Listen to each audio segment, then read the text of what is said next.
Sunshine in Vancouver. Football inside BC Place. Another great crowd expected for a sunny Sunday. Few things finer than West Coast football. It's Als Lions. Let's go.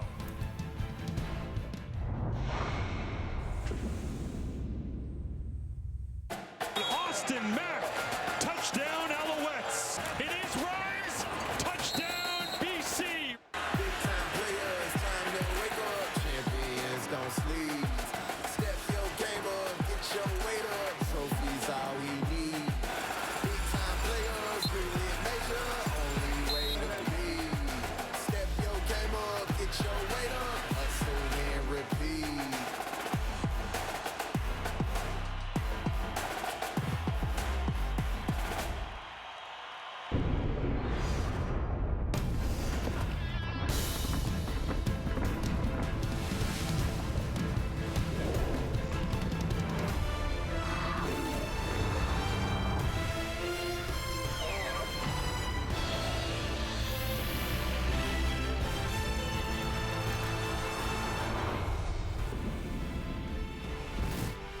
The stats don't lie. Vernon Adams Jr. is one of the best quarterbacks in the red zone this season, but last Sunday's 6 picks don't lie either. I'm worried about Montreal, VA said this week. Well, now he gets the Als defense. And Avery Williams will be staring VA down from his middle linebacker position. Williams missed last week with an arm injury. He returns to be the heartbeat and the hammer of one of the stingiest defenses in the league. Good to see you again, Canada.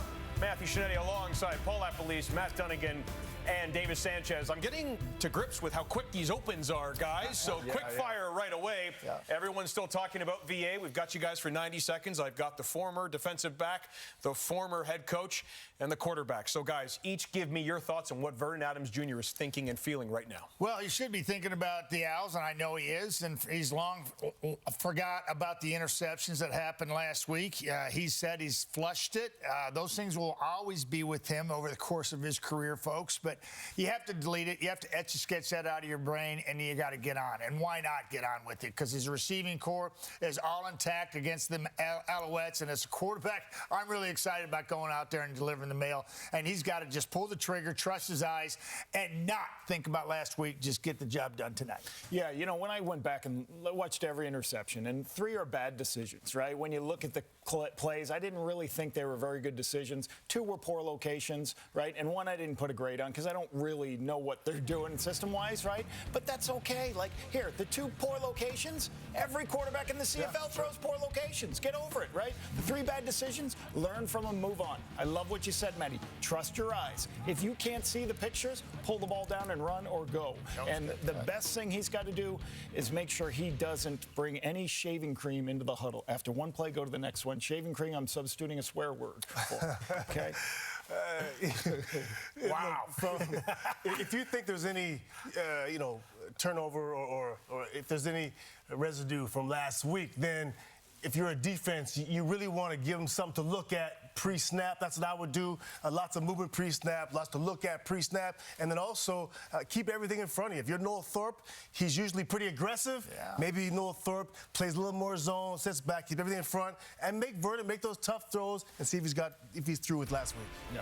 We're talking so much about Vernon Adams Jr. We have maybe glossed over the fact that these are the 2 best defenses in the CFL so far. Glenn Suter and Dustin Nielsen will have the call after the break.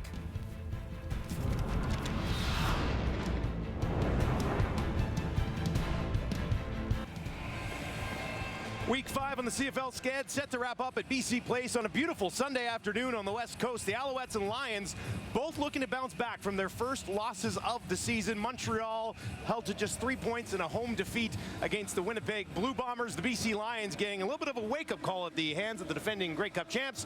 They're looking to bounce back, being led by their quarterback.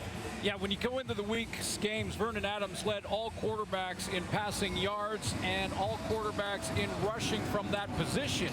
However, that's the good news for Lions fans. The bad, he's coming off that 6-interception game. The panel's talked about it. We'll see how he bounces back. It won't take long to see where his head's at. Cody Fajardo has played against the BC Lions a ton when he was in Saskatchewan in the West Division. Has a good record against them at 6-2. First time against the Lions as a starter in Montreal. Jason Moss, a good record against the BC Lions in his career as well, 8-3 versus the Lions. 1-0 on the road this season, that victory over Hamilton. Just the second home game of the season for Rick Campbell and his BC Lions. They are 3-1 to start the year. Also a winning record against the Montreal Alouettes. Montreal won the toss. Deferred. BC decided to take the ball here at home, and Cote will get us started to wrap up the week on a gorgeous Sunday afternoon in Vancouver. Low, hard driving kick. That'll be taken at the 5 and brought back to the 20. Trying to find some blockers and escape up to about the 35 for Williams. And we'll get our first look today at a guy that's been talked about all week, Vernon Adams Jr. Completing 70% of his passes for over 1,200 yards. Mentioned heading into the week, leading all quarterbacks in the yards category and very high passing grade as well. Now he's got to bounce back from the 6 picks. We'll see how he looks right out of the gate. He's got a lot of talent around him. That receiving core together for the first time this season. Rhymes, Hatcher, Whitehead all in a game for the first time this year. In their absence, Justin McInnes and Alexander Holland have been excellent as well. So he's been able to connect all his weapons waiting for him there today. He's thrown touchdowns in 8 straight starts. Takes the ball here, some pressure up the middle, gets it away down the field at the feet of Lucky Whitehead. He was not able to haul it in, and we mentioned Lucky Whitehead there. Let's take a look at this BC offense. Well, I didn't highlight any one of the offensive linemen up front because they've all played together for all of the 4 games this season. That's the good news for Jordan Maximic and for Vernon Adams. And there's the newcomers to the lineup. Well, newcomers, familiar faces. Lucky Whitehead back. He missed the last couple of weeks. And Sean Shivers will play for Taquan Mizell at tailback. Shivers wearing 28, standing into the left of Vernon Adams here on a 2nd and 10 from the 35. Adams with time again, and that's intercepted. Not the start that he was looking for. It's going to be taken all the way back. A 45-yard pick 6 for Marc-Antoine Dequoy, and the Alouettes strike first. The flag down right at the midfield stripe here, and illegal contact. Montreal number 24. 10-yard penalty. Result will be a first down. That changes things, doesn't it? And it was Dequoy who gets called on the flag, and you see him say, ah. Well, it changes a lot of things. First of all, it's a huge breath for Vernon Adams and a sigh of relief after coming out of the gate off the 6 picks, which he's, of course, been asked about all week long.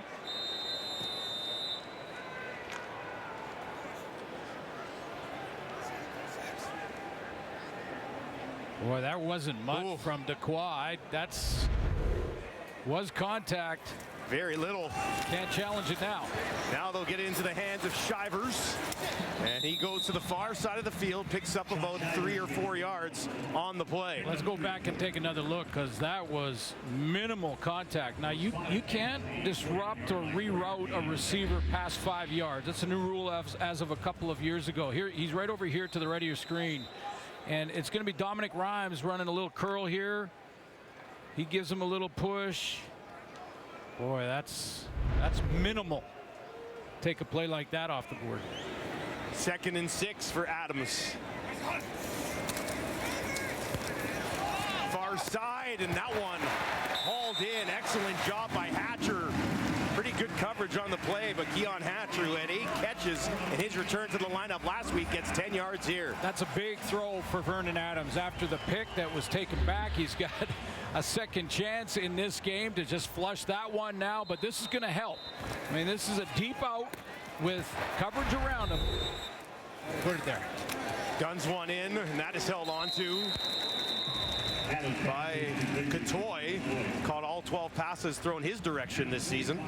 Highlighted Amondo Sewell in the middle of that defensive line. 154 games he has started in the Canadian Football League. 9 years with Edmonton, 3 with Montreal. Avery Williams did not play in the loss last week. And Antoine Ducroix, I believe, maybe the best safety in the league. We already seen a big play from him. Pressure on Adams. This time he's going to take off. Has some room down inside the 30. Tracked down by Ducroix from behind, but not before he gets all the way down to the Montreal 21. A 23-yard scamper for number 3 in orange and black. Yeah, he took that. He's taken this opportunity and that second chance after the penalty, and now he's making the best of it and just locking in. A couple of good throws, and now he sees the opening to his left, and away it goes. It's him and the safety. That's it.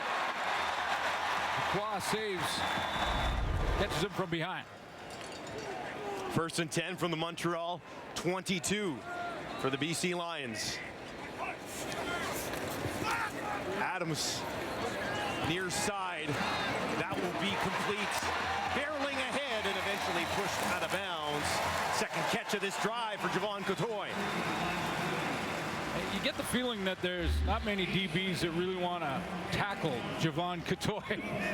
Hoping he steps out of bounds along the sideline. He's like a tight end. I had a good conversation, and as you were on that call as well, Dustin, with Rick Campbell talking about Cotoy, and he's like the tight end type of guy down south. 6'5", 240 pounds, and can run. Whitehead, Hatcher, Rhymes all out to the left here for Adams. That's where he looks. Going down and getting it is Lucky Whitehead. Stopped just shy of the end zone. They're going to mark him down at the Montreal 1.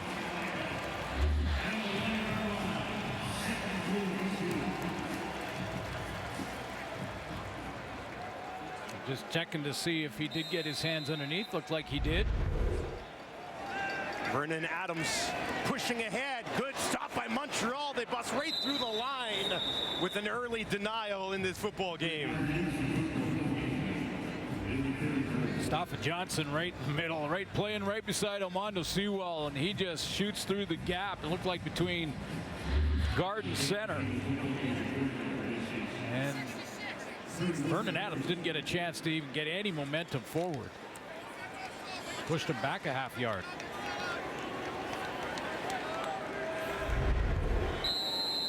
Davis in at quarterback. Davis to the right, walks it to the end zone, and he's in. Touchdown, BC Lions. Dom Davis gets it done, his second touchdown of the season. And BC breaks through first. Just amazing start to this game. All the talk and all the questions that Vernon Adams has to answer all week long after throwing the 6 interceptions out in Toronto, and then he comes back here and throws pick 6 that he gets a reprieve from. Another chance due to the penalty. Minimal contact by Ducroix, but they did call it. And he gets another chance and drives it down for the score. Even though it was called back, still the mindset of Vernon Adams after throwing the interception. And this was a big drive for him to follow. Wow, so important for him.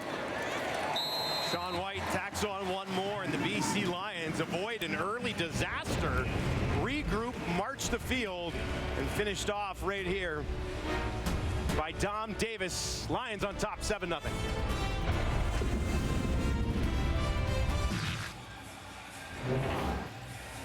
Well, the drive started like this.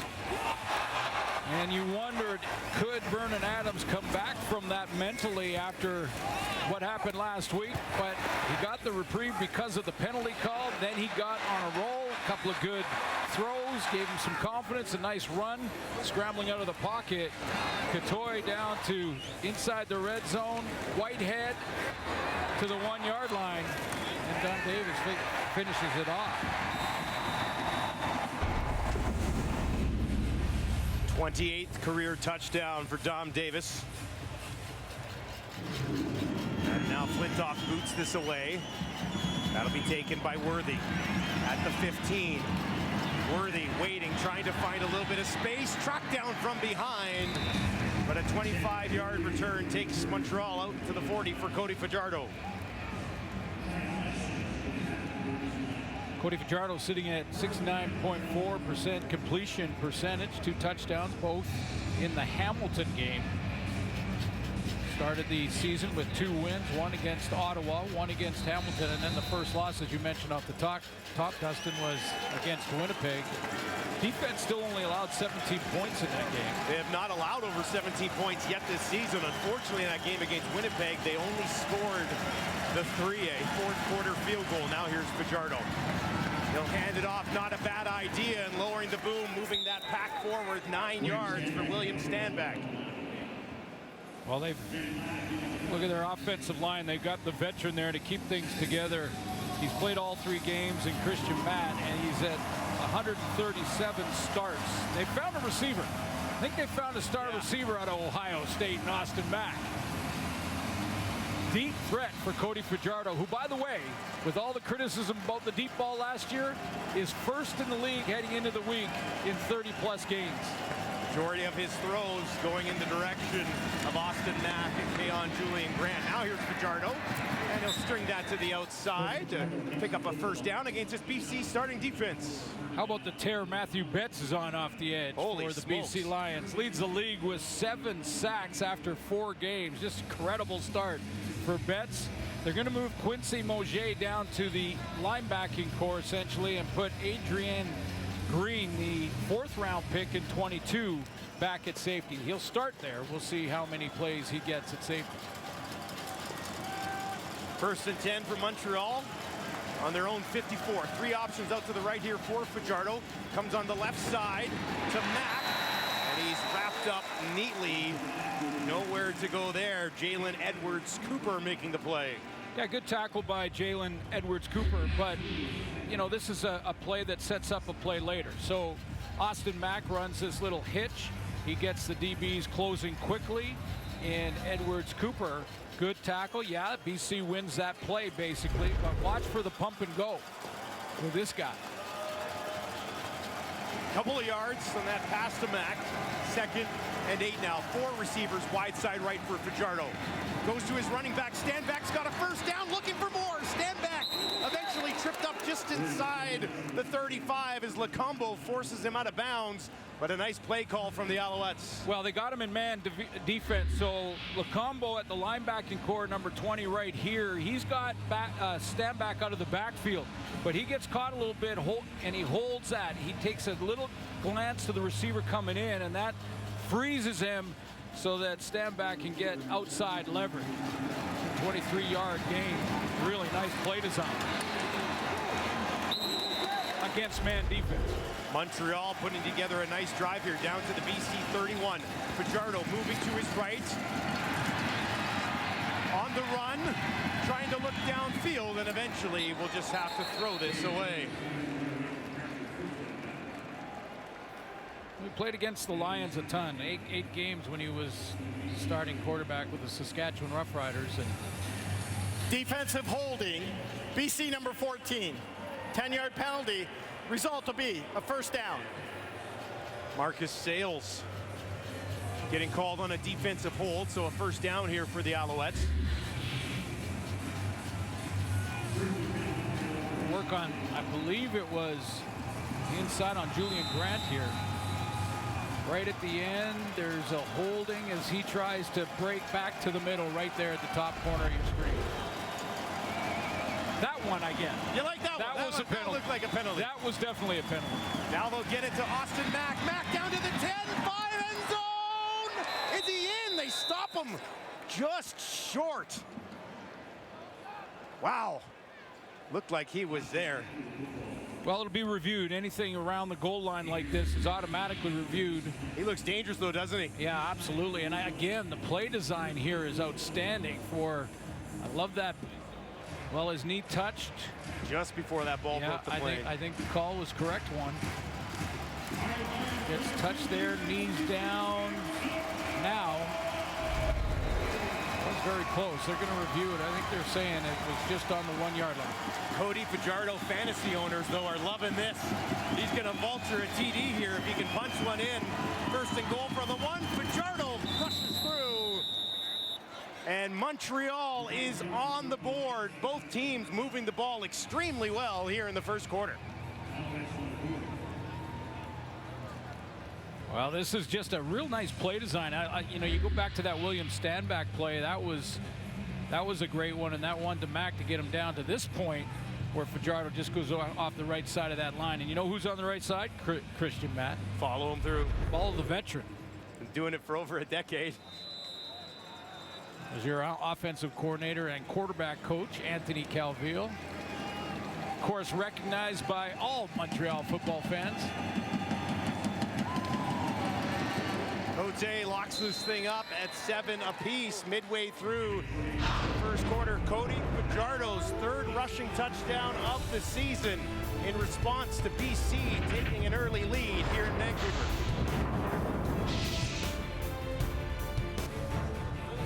Start offensively here.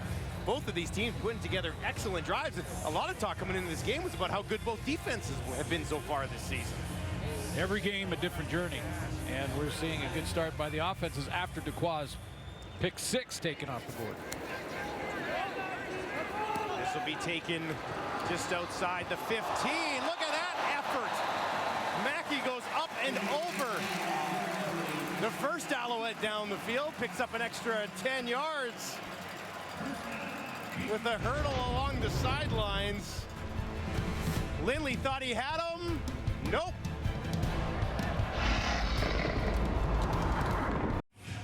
Tremendous play design here, and 8 plays on that 70-yard drive. 2 of them in particular. Stanback here with that down motion from the receiver against man and Lacombo. I showed you that. Real nice design against man defense gets William Stanback out in the open. Then we go to Mack, and you get everybody down blocking in this direction, and Mack coming and shooting outside around Matthew Betts. Again, play design gets their athlete on the edge. So BC will get the ball back, and they'll look to answer back once again, and this will be taken out to the 40, about 3-4 yards on that first down carry for Sean Shivers. Interesting story there. He's in for Mizell. Mizell a little banged up, grew up in Fort Lauderdale, and Shivers played 4 years at Auburn and then transferred to Indiana for a season.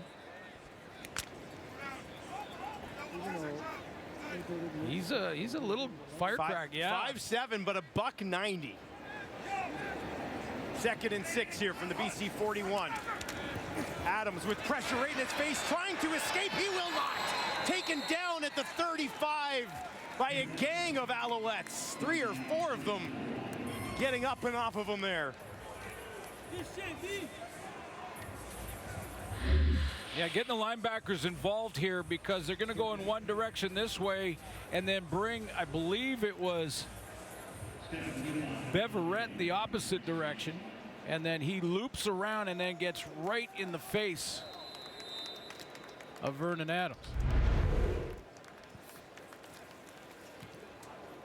Flintoff just gets this one away. Towering kick. Worthy takes it at the 20. There's a flag as he caught it. Now Worthy trying to reverse the field and find some space.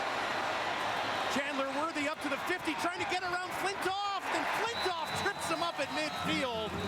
This one may be coming back anyway with a yellow flag laying on the 31-yard line. Flag was real early. During the return, holding. Montreal number 1. 10-yard penalty. First down. It almost came out before he even caught the ball, didn't it? It was right at that moment. Yeah, I heard you, Mayala is like trying to make his case here.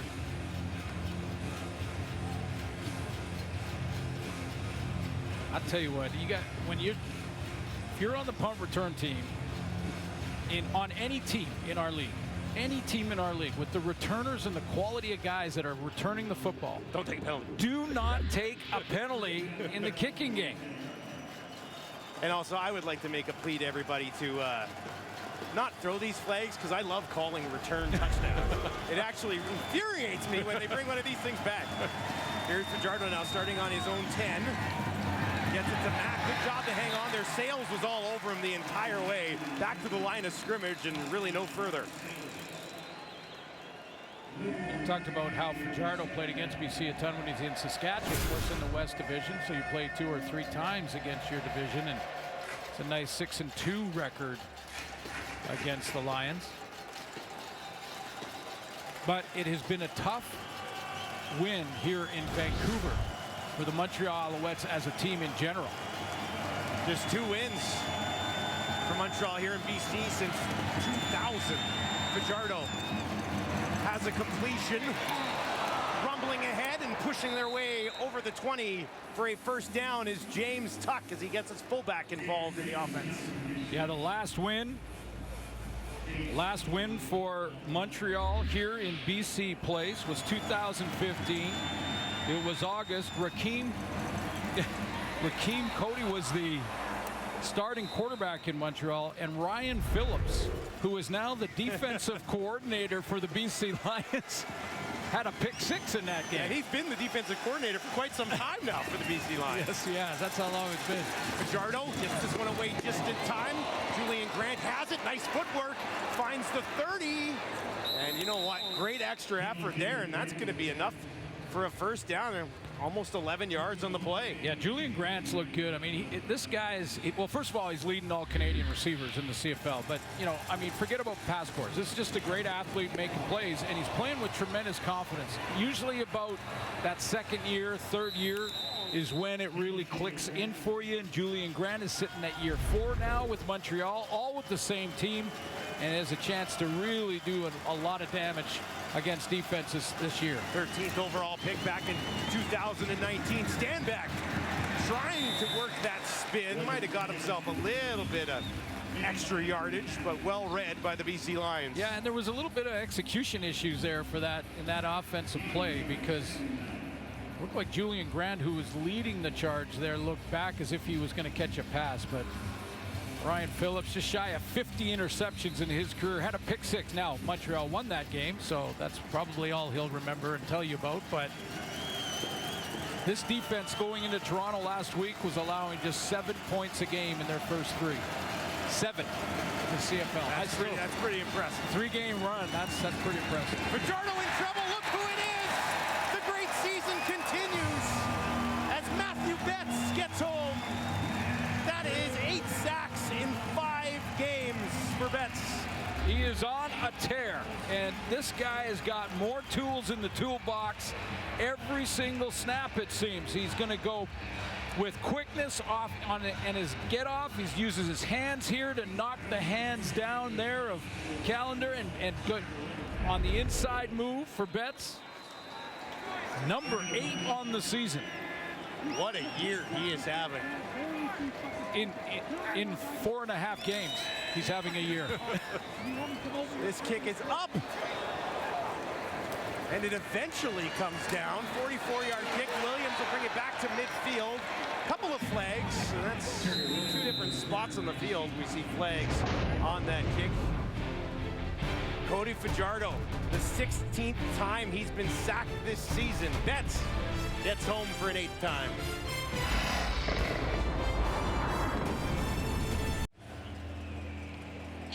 BC Lions defense this year has been excellent so far. For more on that unit, let's send it down to Farhan Lalji. Yeah, Dustin, it wasn't always this way. You go back to 2021, the Lions brought a number of kids into training camp, and they paid the price. Their defense didn't tackle well. They didn't understand the scheme.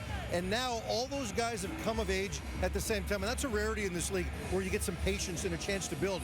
6 members of the starting defense right now have been in the CFL for 3 years or 2 years. There's another 3 that have been here for 3 years or less with the Lions. And then, of course, you've got the defensive coordinator in Ryan Phillips, who's now in his 2nd year in that role. They all believe they've grown up together. They believe that their defensive coordinator has their back. I talked to Matthew Betts about it, and he says that RP, Ryan Phillips, is passionate. He comes in, he has his makes his mistakes. He'll admit it to the players if that happens. He's very authentic, and he says when you're not fake, it's so much easier for players to buy in. And for Phillips, he says, the biggest challenge I had was making sure they knew I wasn't a player anymore. I'm a coach. They believe, and the culture's a pretty good one on that side of the ball, guys. Well, and he seems like one heck of a coach as well. Well, I'll add one other thing, and you know, I think this is Rick Campbell and Ryan Phillips both understanding the game and the nuance of the game, and one of them is the Canadian ratio, and they have both leaned into it. They don't look at passports. Matthew Betts is their best defensive end. He happens to be Canadian, but to them, it doesn't matter. They're going to play their best players. Ben Haladek's been outstanding in the middle out of UBC. You know, they are leaning into that Canadian contact. 2nd and 8 for BC from their own 33. Adams gets it to his running back, and he's unable to escape for a first down as Shivers gets involved in the passing game here as well. And that'll bring up 3rd down at the end of the first quarter. Teams exchange touchdowns, and we are tied at 7 at BC Place to wrap up Week 5 of the CFL schedule.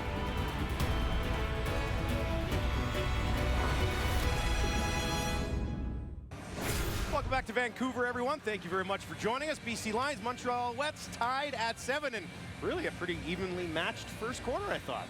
Yeah, I'm going to go back to that Mark Dequoy interception, and I really thought that was minimal contact. Plays made, and it's behind us now. We've got a good football game. 2 good drives. One by after the interception was called back. One by Adams to get his confidence back. Very important for the Lions and their offense, and for Montreal. That was a great and innovative drive.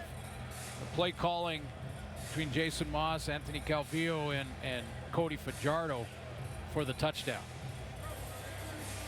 Now there'll be adjustments made. We talked about Ryan Phillips, and his reputation as one of the top defensive coordinators in the league continues to grow, and he'll make some adjustments against what they saw in that drive.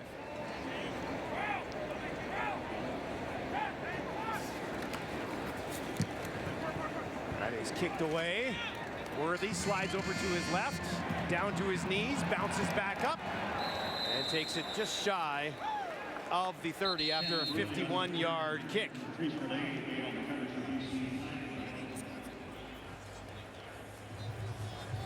Illegal block, Montreal number 1. 10-yard penalty, first down. That's Mayala again, who was called on the last kick as well. I'm going to get that out of the repertoire here early, I would think. There is the pace that Matthew Betts is on for the BC Lions. That sack in the first quarter, his 8th. 28-year-old out of Laval University. Fajardo hands it off, stopped immediately. No chance. Quincy Moget had moved down and was all over Stanback the moment he got that ball. Bringing it up again with a Canadian ratio, and I asked Matthew Betts about it, and he said, yeah, our guys don't really look at passports, and I'm not even really thinking of it. What I'm doing is trying to be the best rush end I can possibly be and add to my game every single time. The last Canadian, though, to lead the league was Brent Johnson, the BC Lions. We got to go back quite a ways for that. Here's Fajardo. Trying to escape, not going to happen. Lions gobble him up again. Might have got some positive yardage on the play before he got tackled, so it won't go down as a sack. But there's that smothering BC defense. Yeah, and to go back and just show you, if you don't remember Brent Johnson, he was one of the guys that I think opened up a lot of eyes for American coaches, American defensive coaches in the league, when Brent led the league in rushing in 2006 with 16 sacks on the season. And all of a sudden, you could play a Canadian at rush end. Williams slides under this at the Montreal 50, a 40-yard kick. And he gets it back to about the 45, and that's it.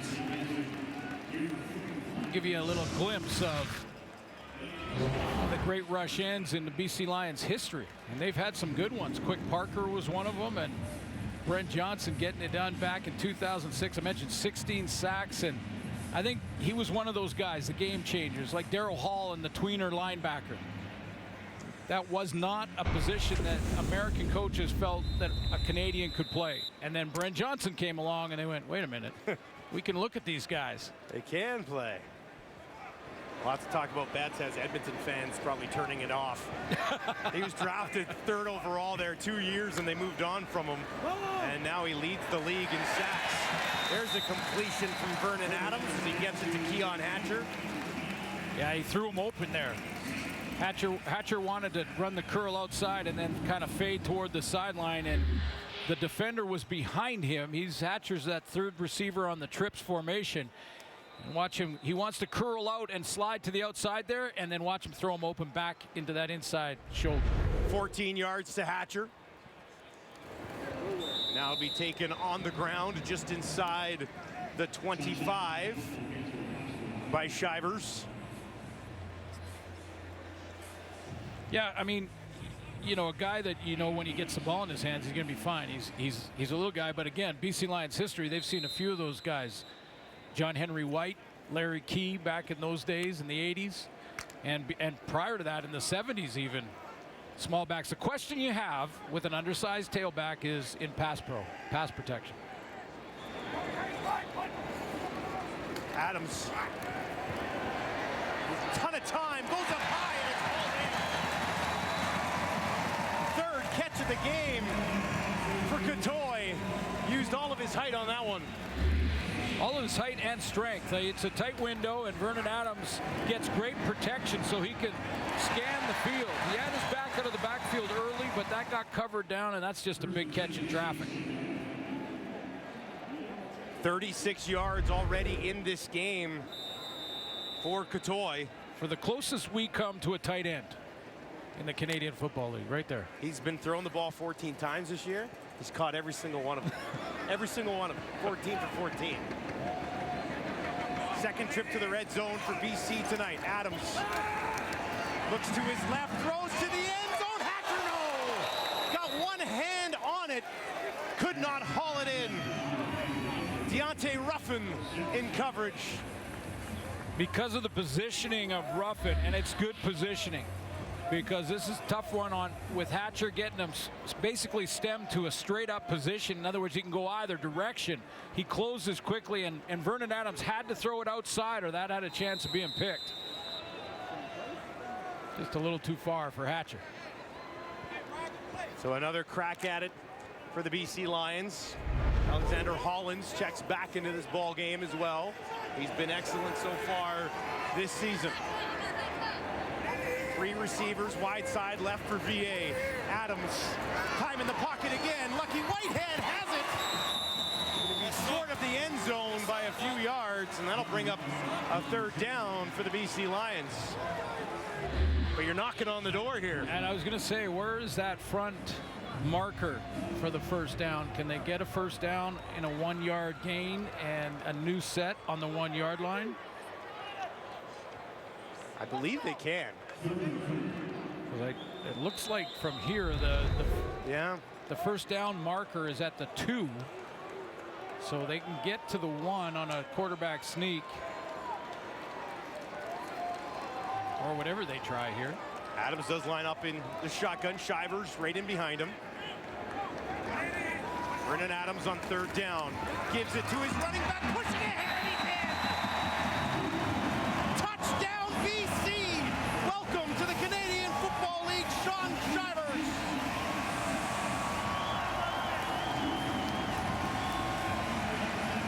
Keep that football for the trophy case for sure. He's got the crowd on their feet, and there's a little bit of the power.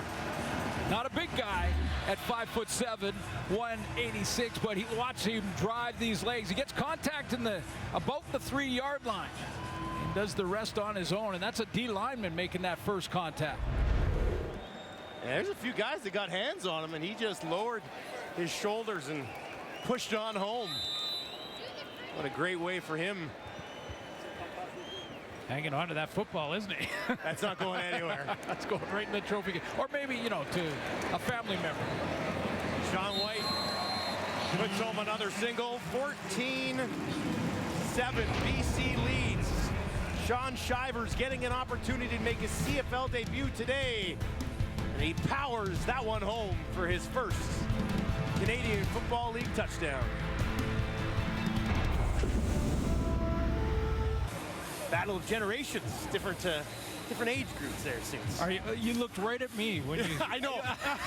I almost said something. Like, hold on a second. I almost said something. Hey, here may be a guy who's next generation running back in the Canadian Football League. Shivers in his debut, finding the end zone. Now this is hammered down the field, taking it about the 16. And brought back up the far side by Worthy. Still going, and a nice return to give Montreal good field position for that man, Austin Mack. Over 300 yards receiving coming into the game here in Vancouver. Well, Montreal has found a star receiver. Great start for Austin Mack out of Ohio State. Great conversation with him this week, talking about how much he absolutely loves Montreal, loves the food. I mean, who doesn't? Who doesn't love the city? Who's ever gone to Montreal and be like, ah, man, I don't really like it here. But just making those plays down the field. I mentioned Cody Fajardo leading the league in the 30-plus games. A lot of those to Austin Mack. What a great start for a rookie in the CFL. Mack has their only 2 receiving touchdowns of this season. There's Julian Grant, who's been targeted a ton himself. Takes a feed from Cody Fajardo, picks up 3 or 4 yards on first down. Here's his start to the season statistically. Week 1, 4 for 120. I mean, he's averaging 105 yards a game. I know it's early to do projections and averages and things like that, but that would be close to a 1,900-yard season over 18 games. Just a tremendous start, and a guy who said, you know, when I saw the field and the waggle, I thought, ooh, I like this. I think a lot of those guys refer to it as cheating. They just feel like they're cheating. Now here's Fajardo. Far side, another completion. Mayala this time for a first down and takes it into BC territory.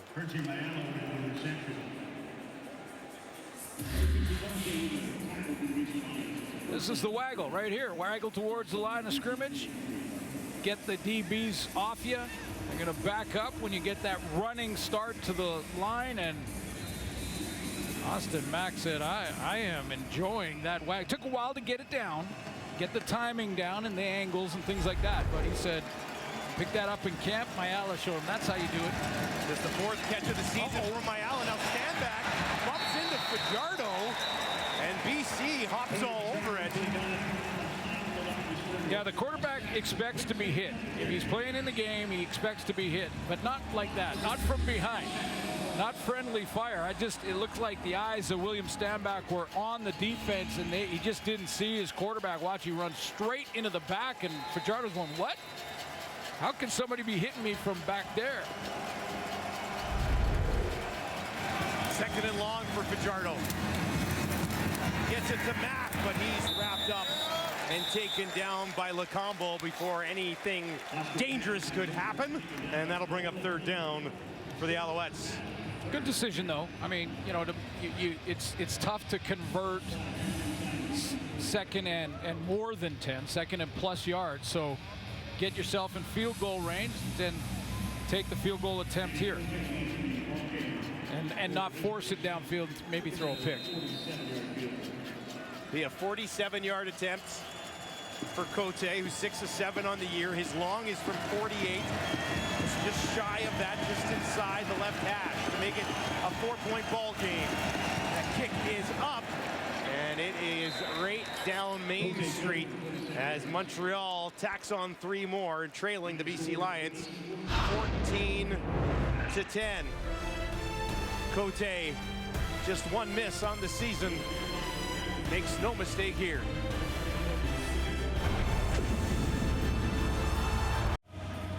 That's Sean Shivers. We've been talking about him a little bit, but for more information on the new running back, let's send it down to Farhan Lalji. Yeah, Dusty Shivers plays with a big chip on his shoulder, standing at only 5'7", 190. And he says this because everyone politics my size. Goes down to the Seattle Seahawks. They liked what he did. They just didn't believe a 5'7" running back could necessarily function in the NFL. And he says, people think I'm a scat back. I'm not. I like running between the tackles. I like the hard yards. You saw that on the touchdown. When he played at Auburn, they called him the biggest little guy in the SEC. He believes if he could function well in that league, he can do it anywhere. As for Rick Campbell, he says, I want to see a little ball of hate. That's what I see when I see him out there running with the football. Lucky Whitehead says, when you talk about this kid's gas, he's a 94. Just the best gas available. So I think everyone around here certainly believes that he's got a lot to offer this team despite his stature. He's not afraid to protect, to catch the ball in space, or to lower his shoulder and run people over. Which was fitting with the way he scored his first CFL touchdown. Yeah, I mean, when he was at his pro day, I mean, he talked about how he had a great low center of gravity, great power, an excellent burst in the hole, all of those things. The question is in protection. Slides in there to protect now. Adams gets away. Oh, he's in a lot of trouble here. Spinning a second time. And will eventually throw it away out of bounds. So just for the record, and I know that Vernon Adams gets flushed here, but let's take a look, because just as we're talking about it, Sean Shivers has to step up and pick up a blitzer. Watch number 28 here step up and pick up a blitzer. Boom. Beverett takes him out of the play. That was his man. Yeah. Yeah, pressing. Hey, watch holding him number 1. You got 2 already. Flintoff standing at his 30, and that is blocked. And it'll be scooped up by Montreal at midfield. Ball out near the BC. The Alouettes special teams with a huge play here late in the first half. Lindley was the man who jumped on it just outside the 50. No yards. BC number 45. That will be a 5-yard penalty because the ball was tipped. Tipped at the line by this guy. Just a good push right down the middle. That's the best way to, easiest way to block a kick, is to go straight at it. It's tougher to get it from the edges. Guak gets home there. Pretty much pushed his way right through. And what a huge play for Montreal special teams. They had that defensive touchdown taken off the board earlier. Now Cody Fajardo gets the ball back, working from the BC 46, trailing by just 4. Fajardo, tons of room out to his right. He's going to take off. Fajardo down to the 40, to the 30, and that's where he safely steps out of bounds. You know, back in 2019, and you know, we got to remember that Cody Fajardo led Saskatchewan to back-to-back West Finals. And that big season he had, he was completely healthy, and he looks again completely healthy. So he really is a dual threat guy. I mean, he wants to throw from the pocket first and wait for the defense to dictate for him to take off and run. But that's a nice 17-yard run and puts him in good field position. Down to the BC 29. Now they'll give it to Stanback. And he's taken down after a pickup of about 2 yards on that first down carry. Then you work in tandem with Stanback and you run the RPOs. Now, I know football fans have heard that a ton. That's called the run pass option. So the quarterback, there's your coordinator, he calls the RPO, and then Cody Fajardo can have the option. Fake it to Stanback and pull it, or he can run it himself, and at times you can throw it off that too. Here's Fajardo, 2nd and 7. In trouble, taken down again. They barrel home. That time, it's Menard. 2nd sack of the season for David Menard. Just wonder about the depth of the drop here, and because Menard's coming hard off the edge in that sprinter stance, and the tackle wants to try to drive Menard past Cody Fajardo, and instead he basically blocked him right, because he blocked him right into him.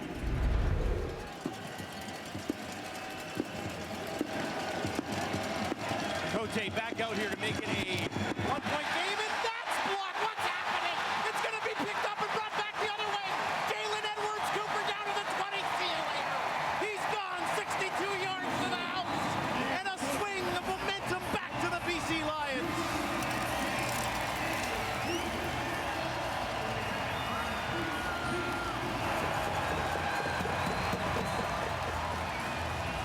Quickest way from point A to point B is right in a straight line down the middle. We saw it on the block punt, and now you're going to see it on a block field goal, which is even harder to execute because the field goal happens so quickly. And the holder and the placement is only 7 yards behind, but it's going to be Woody Barron right down the middle. Here he comes, hands up. Couldn't ask for a better bounce. Right into the hands of Edwards Cooper. Block punt, one end. Now a block. blocked field goal the other way, 20-10. Sean White looking to make it an 11-point game. Good hold. And White knocks that one all the way through. Wow. I mean, you think about it. 14, it was going to be a 1-point game. Yeah. Now 11-point game. Huge swing. Special teams are equally as important as offense and defense in the Canadian Football League, and we see it time and time again, whether it's the big returns. We've already seen 4 of those punt returns for touchdowns already this season. Blocked field goal won the Grey Cup last year, and now we're getting a nice example of what can happen on the special teams.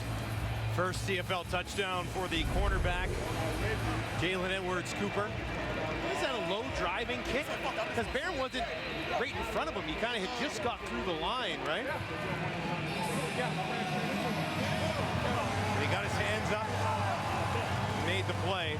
That is as fun as making the play is for a player. It's almost equally as fun to relive it on the bench with your teammates right after the fact.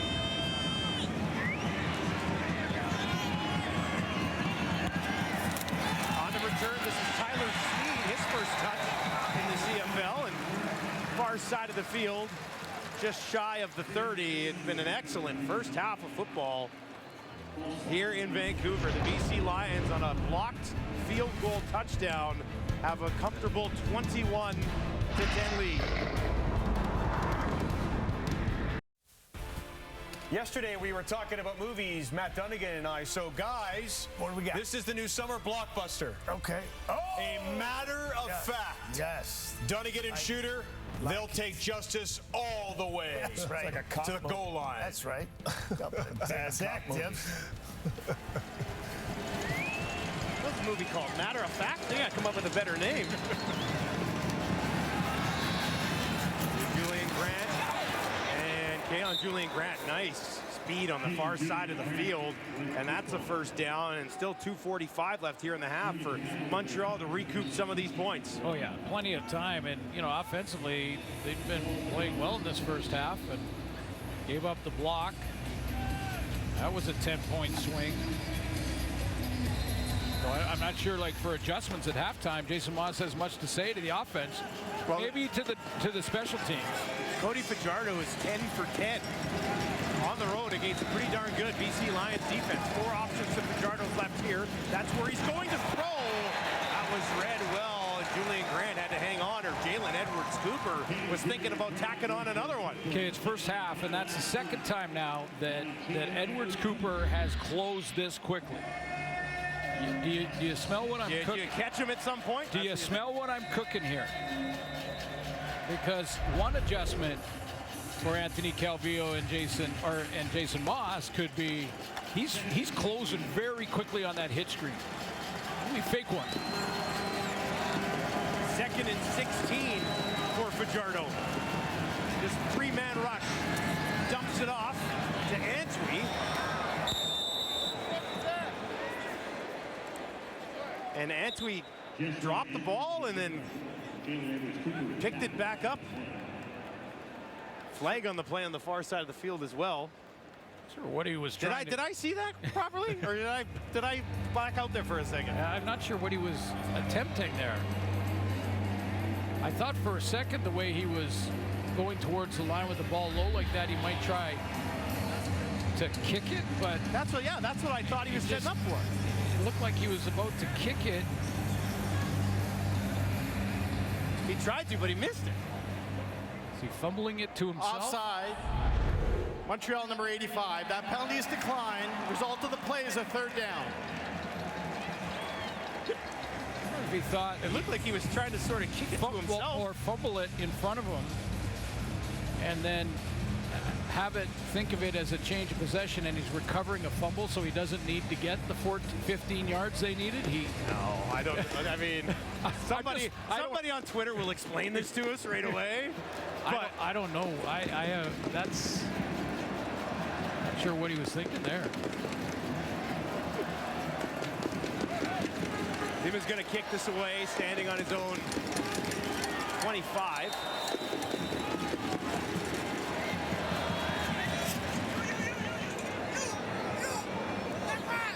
taken cleanly at the 21 by Hatcher, who gets popped before he could get to the 30. Richards was all over him.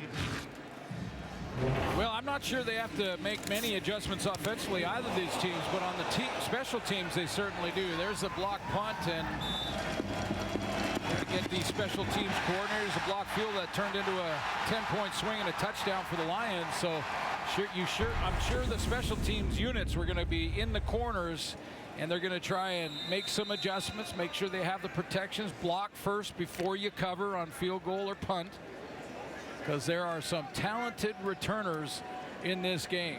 Mike Benavides will be in there gathering them up. Here's Adams.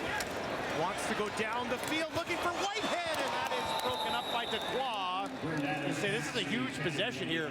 If BC could tack on a few more points and open things up before halftime, but great defense there. Mark Dequoy, to me, is just getting better by the game. I mean, this is year 3 for him, and I've been watching him from a distance because this is my first chance to see him in the booth and be part of the broadcast for a Montreal game. But Adams takes a hit, and that almost went back the other way. He's got tremendous range. He's all over the field. Yeah, I mean, they can move him down low, too, and rotate a different DB to the middle. 4 interceptions last year for the 14th pick in the 2020 draft, and there's Adams taking some severe punishment. Johnson gets there and hammers him down for his 3rd sack of the season. Yeah, that was just a good team effort up front. Johnson will get the stat, but Beverette's up there, and they're just going to collapse this pocket really on Vernon Adams. He's trying to step up. He wants to climb it, but good containment by Beverette. That forces him up into it and into the arms of Johnson. 4th 2 and out for the BC Lions here at home in the first half. And they'll kick this away to Worthy, who's standing on his own 37. So good field position coming here. This time they get it away. Looked close again, though, didn't it? Worthy bounces off of his head, scooped up by the Lions. Are you kidding me? The craziness that BC Place continues here in the second quarter. Boy, be tuned in on the special teams. You better be mentally sharp in the teams. Right now, we're seeing some mistakes. We're seeing both teams take advantage and be ready on the teams. It looks like, I want to say, Worthy lost this. The roof is open here at Save-On Food Field at BC Place. And did he lose it up there? Maybe there was some sun in his eyes, something. Then he turned around, thought it went behind him. He thought it went over, hit him and went over, yeah. Sadiki's able to scoop it up, and now great field position for the BC Lions with 91 seconds to work. They'll get it to Hollins. Hollins trying to find some room. Tracked on and held down. It was Dequoy once again who sort of held him in place until Sutton could come over and finish him off.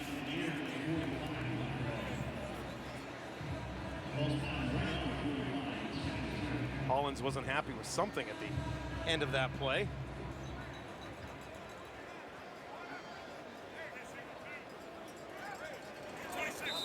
Second and 2 now for the BC Lions, working from the Montreal 45. Straight up, heavy pop at the 40 on Shivers. Looks like he felt that one a little bit, but he bounces back up. He might be a little wobbly there. He might get pulled out of the game by the spotter. There's a medical spotter at every game, independent of both teams. So if he sees any distress from a player, they will immediately have to be taken out. And they are going to take him out. Yeah, that's a big hit. There's Wesley Sutton, who came over and got him.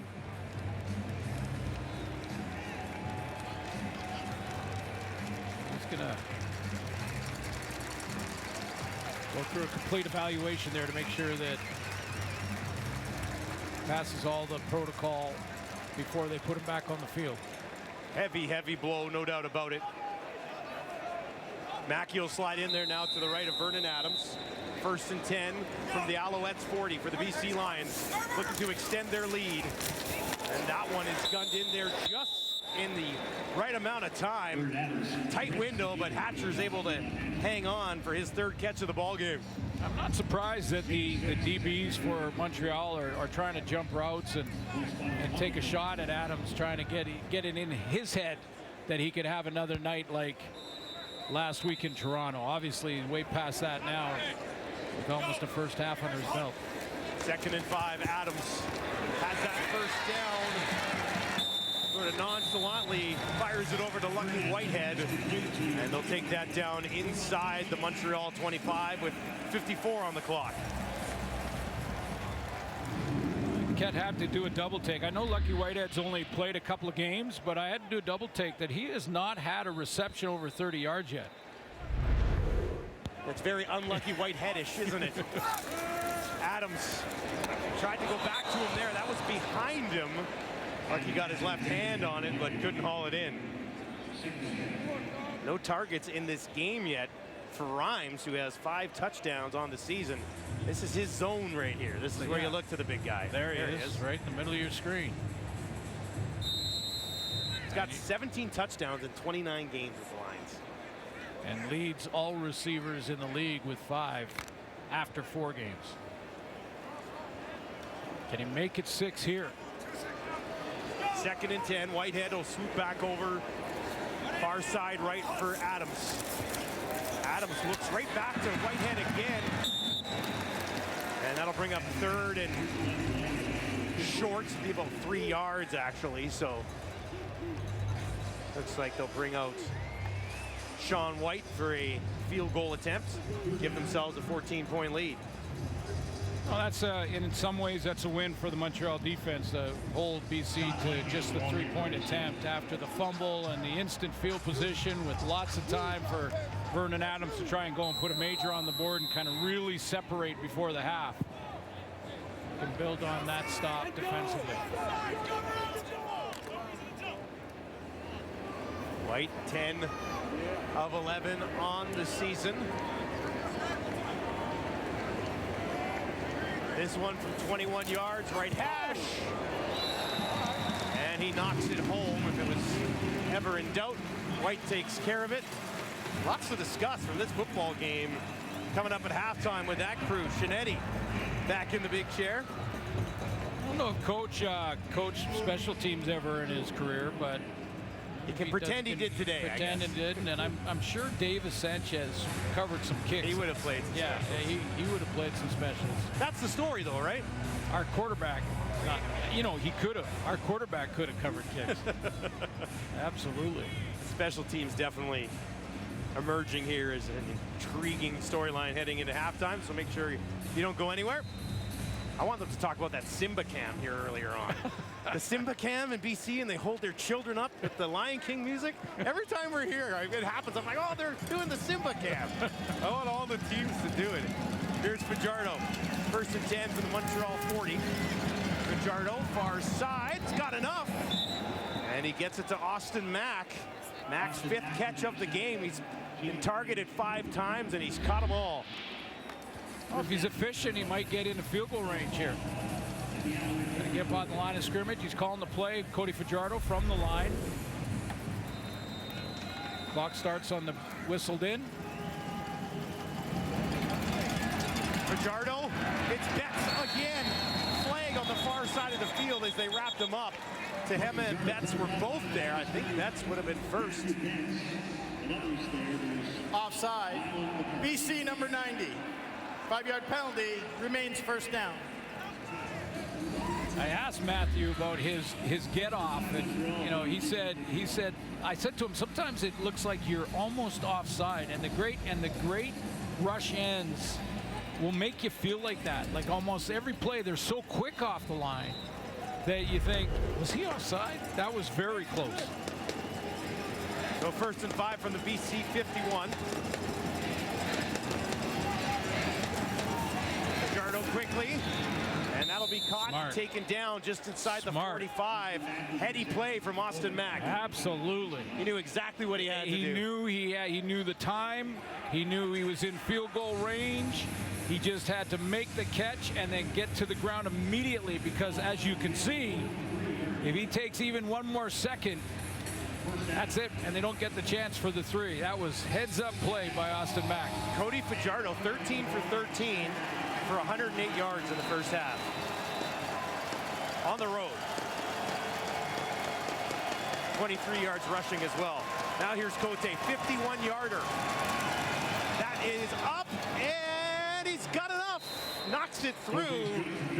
That's the first 50-yard attempt of the season for Cote. And you can chalk him up to be 1 for 1 from that deep. Big 3 points there for Montreal. And just a heads-up play by, obviously mature beyond his years, but a 25-year-old rookie to the Canadian Football League in Austin Mack to get down with a second to go. That 3 points may become big as the game goes on. You like Austin Mack, don't you? Oh, yeah. I can tell. I see. We're watching him in person for the first time for us, and we're like, oh, yeah.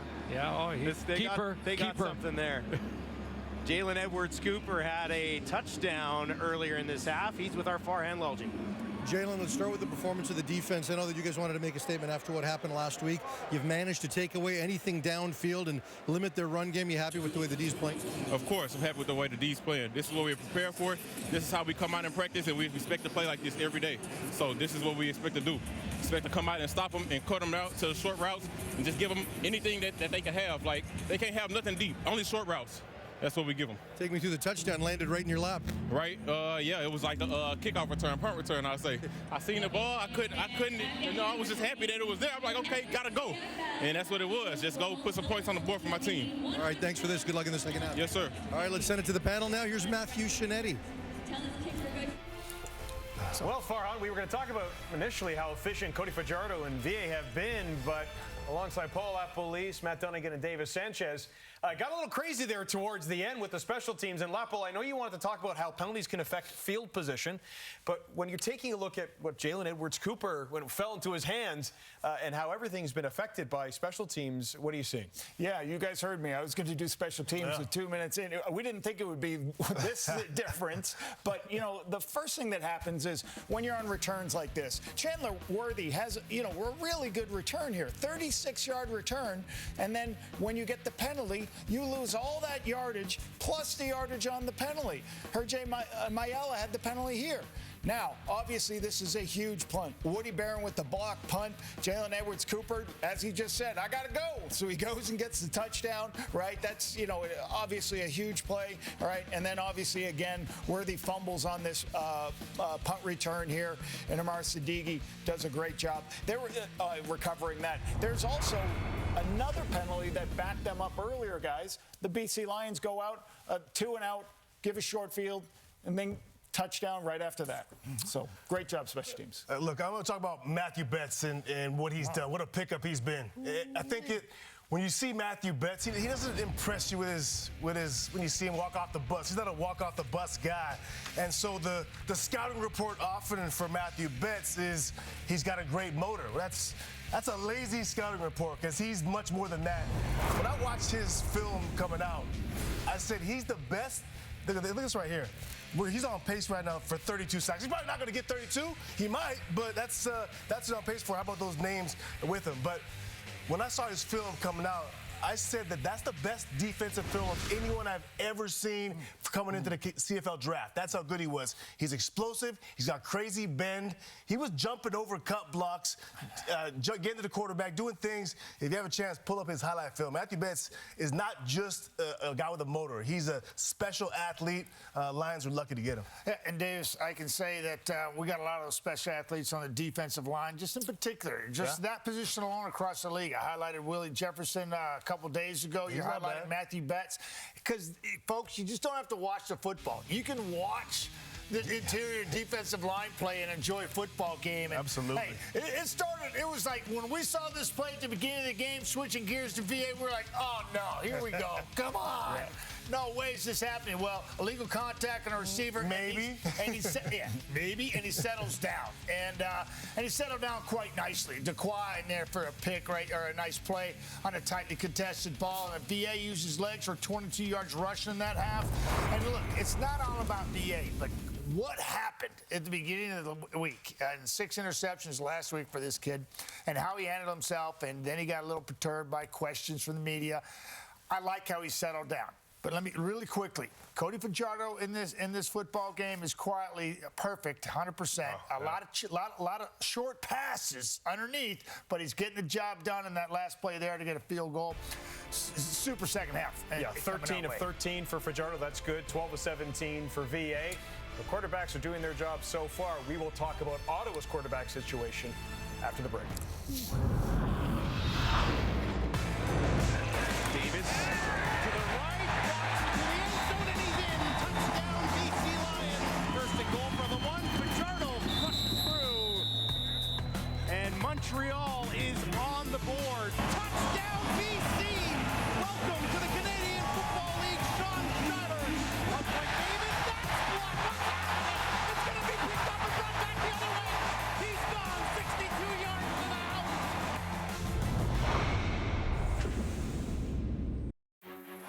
A deep kick.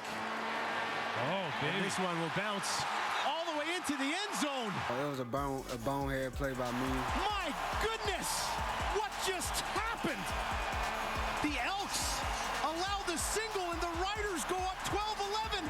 It hurts, man. It hurts, man. I feel like I let the team down. Mistakes there in the fourth quarter just really hurt us. Cornelius gets it away, intercepted, just outside the 40. A game ender from Marshall. We were so close, and to end like that sucks. You can hear the emotion in the Elks.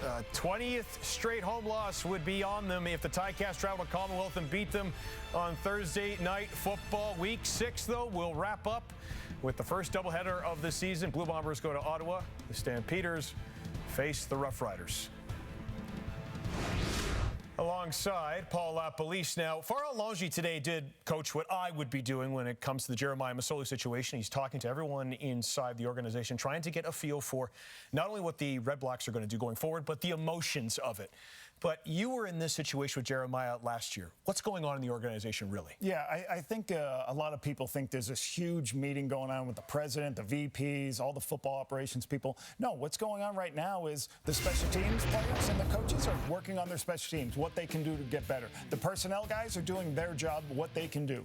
The defense is working on how they can do their best to help their football team win, and same thing with the offense. They're going to be looking internally at themselves and not put a position where they can start placing blame on this has to win, this has to. They got opportunities to win football games, win the turnover margin next week, get fewer penalties than the opponents. They're the least penalized team in the CFL right now. There's an opportunity to win next week. They got to go find what it is. And again, this is a thing that works on your character, right? When you go through this adversity, right? Hey, no better person to handle that than Bob Dice. You know, he's a great coach. He'll get those guys playing together, worrying about themselves, not anything else. Speaking of character, though, when you see Jeremiah Masoli yesterday, he was actually spending a lot of time taking photos with both Red Blacks and Ticat fans. Everyone around the league is still thinking about Jeremiah. We'll have more after this.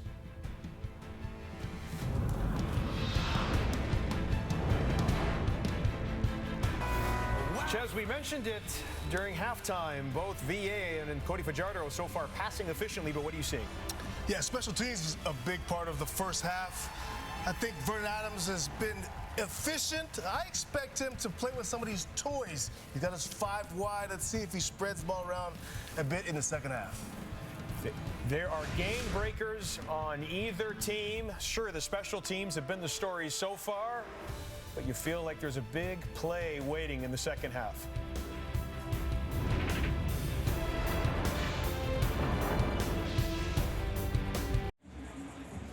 Beautiful day in Vancouver. BC Lions leading the Alouettes 24-13. Alouettes receiver Austin Mack is with our Farhan Lalji. Austin, we'll start with that final drive. You're able to get a few more yards leading to the field goal. How much momentum can you draw from that? As much as we can. We got to execute, though, on offense here in the second half here. Down 11. Not playing our best ball, but we're going to bring it here in the second half. Cody's 13 for 13, but really nothing downfield. How do you open up the downfield passing game? They're playing a good over top. You know, they're up right now, so they're not trying to give us nothing deep. Smart ball by them, but we got to run the ball. We got to make some people miss, get some yak, and make some plays. Thanks for this. Hey, appreciate it. I love it. Get some yak. Come on, he wants those yak. Get some yak. Those intermediate throws can turn into big plays if you make a guy miss. So interesting that Austin Mack taking it upon himself. times. The way the BC Lions are playing with the umbrella over the top. I was going to say, do you have to open it up somehow if you're Montreal? Like, can you win this game by doing what you've done so far? Absolutely. Yeah? Absolutely. Okay. It's an 11-point game. It's 2 possessions, but that's nothing in Canadian football. And you run your offense, involve the run. You got a great, talented tailback in William Stanback and Fajardo. Yeah. 100% completion percentage. Stanback just 12 yards on only 4 carries in the first half. Worthy, who had one bounce off his chest, takes this one cleanly. Chandler Worthy picks his way out just outside the 35. Lots of flags on special teams here. Here's Cody Fajardo coming back out after an excellent first half. 13 for 13, 108. No touchdowns, though, but was moving his feet as well. Illegal block. Accuracy there, and sometimes especially with a pass rush led by Matthew Betts this year, the intermediate and short routes are sometimes all you got. It's all you have time for. Punched in his 3rd rushing touchdown of the season. Having said that, I'm sure Matt Dunnigan is sitting in the studio right now going, take a couple of shots. As soon as you do, even if they're incomplete, the DBs start backing up a little bit. Yeah, if you're going to force them to get back a bit. Julian Grant, Mac, I mean, with guys like that, might not be a bad idea. Now Fajardo's going to be running, trying to set it up. And a pretty good chunk on first down, close to 6 yards. I'm not sure if that was a missed handoff. The timing was off, and he just took and ran with it, or... It almost looked by design, though, didn't it? Yeah, it did. It almost looked like a design fake, and then quarterback sneak going the other way. He's got a fullback out front, tuck. And it really did look like a design quarterback sweep. Yeah, QB sweep. Seen a couple of those this year. Chad Kelly in Toronto has run a couple of quarterback sweeps as well. 4 receivers to the wide side left for Fajardo in a 2nd and 4 situation. Fajardo escapes himself, throws for the first down completion just inside the 40 as he gets it to Courtney Davis for his first CFL catch. Cody Fajardo needs to get outside here. If he doesn't get outside, this is a sack. He gets on the run on this reverse out, and I think it was Ben Halata gets picked up there by Jeshurun Antwi and just holds on enough to get his quarterback outside. Montreal moving this ball up to their own 39 here to start the 3rd quarter. Fajardo, that one a little too low. Davis was trying to go back for it. That's the first incompletion of the game for Cody Fajardo, who prior to that had started 14 of 14. Moget from the linebacker. Remember, he's not the safety in this one. He's playing linebacker for Emmanuel Racumba, who's down for this game tonight. And he came off the edge there, and that forced the low throw.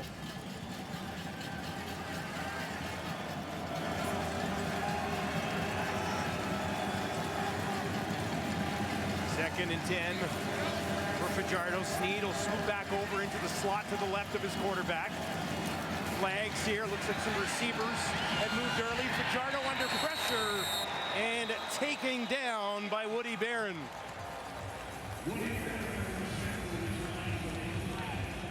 Adrian Green is going to declare. He's playing safety. Offside. Montreal number 81. That penalty be declined. 3rd down. Green's playing that safety spot where Moget usually plays. And he comes on the safety blitz here, and he's going to cause the problems for Fajardo. But when Fajardo called that first snap, he revealed the blitz and then tried to get back and fake it again. And then he said, no, well, I am really going to come on the blitz. And that's where he gets in trouble, because he's the first one to flash in front of Fajardo.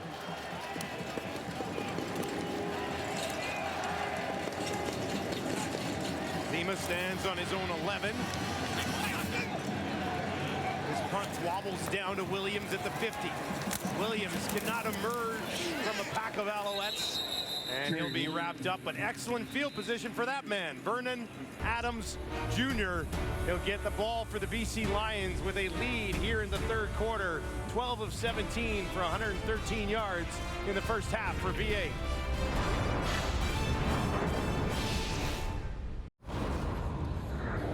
it was an important game for Vernon Adams Jr. after what happened with the 6 interceptions last week.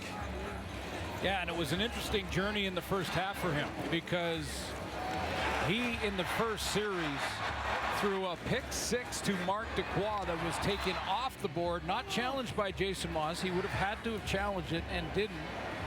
But it was taken off the board due to a penalty for illegal contact that was marginal at best. And it turned that first half around for him. He completes 71% of his passes. Sean Shivers is back in the game. They took him out and had him looked at after taking a heavy hit from Sutton, and he gets 6 yards on this first down carry. So we were all talking about, of course, everyone was all week long. It doesn't happen very often where a quarterback throws 6 picks. He did in Toronto, came back, and this was series number 1. How is he going to respond? How is it going to start for him in the first couple of series? Well, that was the play that started this game, taken away from Dequoy because of the penalty. And that changed the whole first half for Vernon Adams. 2nd and 4 from the Montreal 45. And he'll pitch it out to his running back. Big burst. Look at him go. All the way down inside the 30. A flag at the end of it. Dequoy with the tackle. But what a burst from Sean Shivers. 18 yards if it stands. There's the burst. There's the burst they wrote down in the scouting report. He was saying everybody just wants me to pop outside because of my speed, but he likes running. He likes running, between the tackles. But that's a nice look right there. Well, it looks like the penalty is going to be a holding. But did they get the first down first, and then the holding happened? 4 yards were gained. Holding. BC number 18. 10-yard penalty. 2nd down repeated. That'll wipe it off the board. Well, that's a big decision there. So the holding, and Dequoy was telling him, hey, there's a flag there. Before you celebrate too hard, there's a flag right there, and your guy was holding. But because first yards weren't gained, the holding happened before that. Now you got 2nd plus. So that one's wiped out. He's in a 2nd and 14 situation. Whitehead in the slot to the right of Vernon Adams. Hatcher out there as well. Adams with time, looking over the middle, drops it in there neatly. First catch of the game for Rhymes is a big one.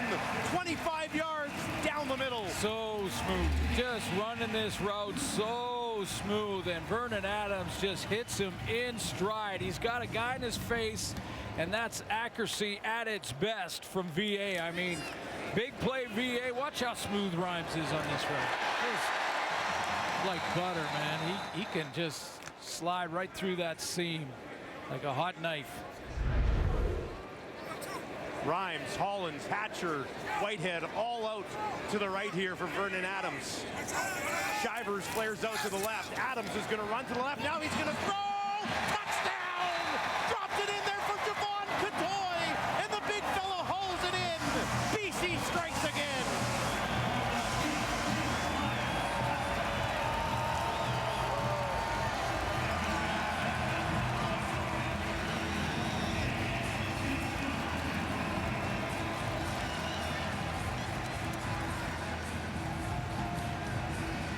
Accuracy from the pocket, accuracy on the run. He's coming out chucking it, and this is on the run, going to his left, getting the shoulders around, and look at the accuracy on the throw. That's a great throw. Absolutely. If it's even a half yard short, there's 2 Alouettes ready to take that. He dropped it in there to Catoy. On the run, kind of across the body. Great touch from Vernon Adams.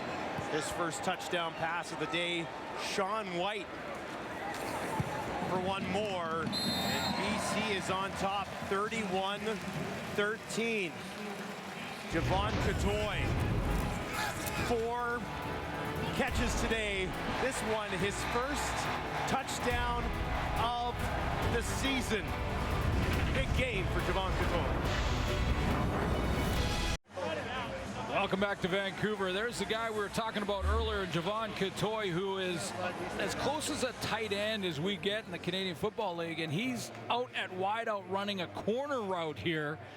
So you got a guy that is the size of a tight end and the speed of a wide receiver, And look how he gets that separation at the top of the route with a couple of big strides. 2 defenders there had a chance, but 2 strides and great accuracy on the throw, and can't defend it.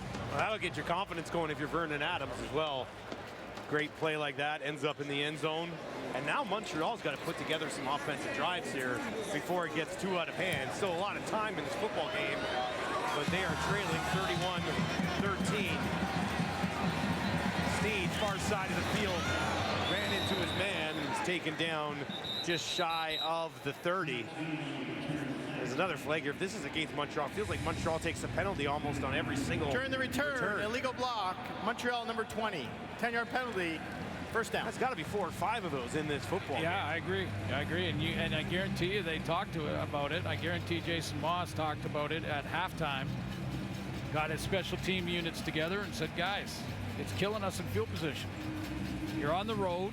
It's hot out there. Now you're asking your offense to drive it 80, 90 yards. Put points on the board. I mean, and you're down now in the football game by a few scores.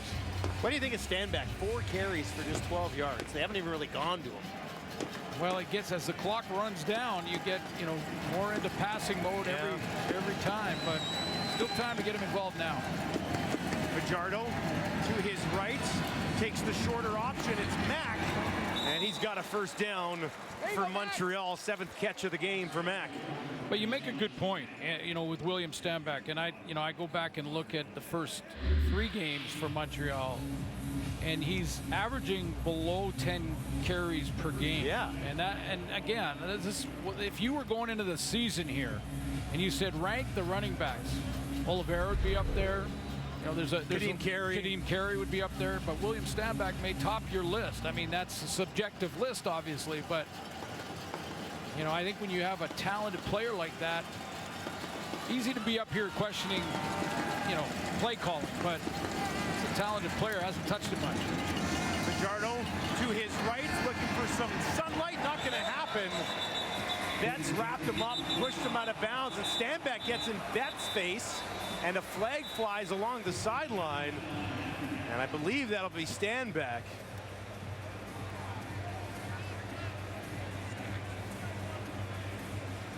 Some frustration from the Montreal Alouettes running back.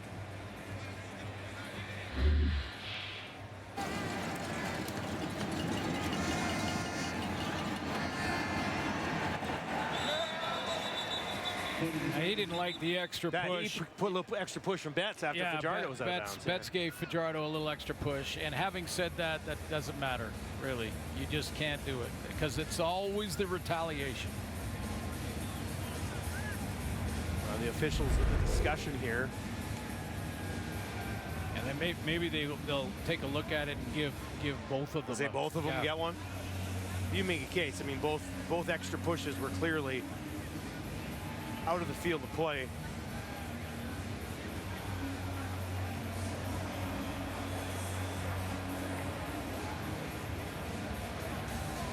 Late hit out of bounds, BC number 90. 15-yard misconduct foul. Montreal number 21 will bounce those penalties, and it'll be a first down. So that'll be 31. Yeah. But and basically Montreal 31. Yeah, they basically balance out yardage-wise, but one was a misconduct penalty, so Stanback can't get another one, or he's thrown out of the game.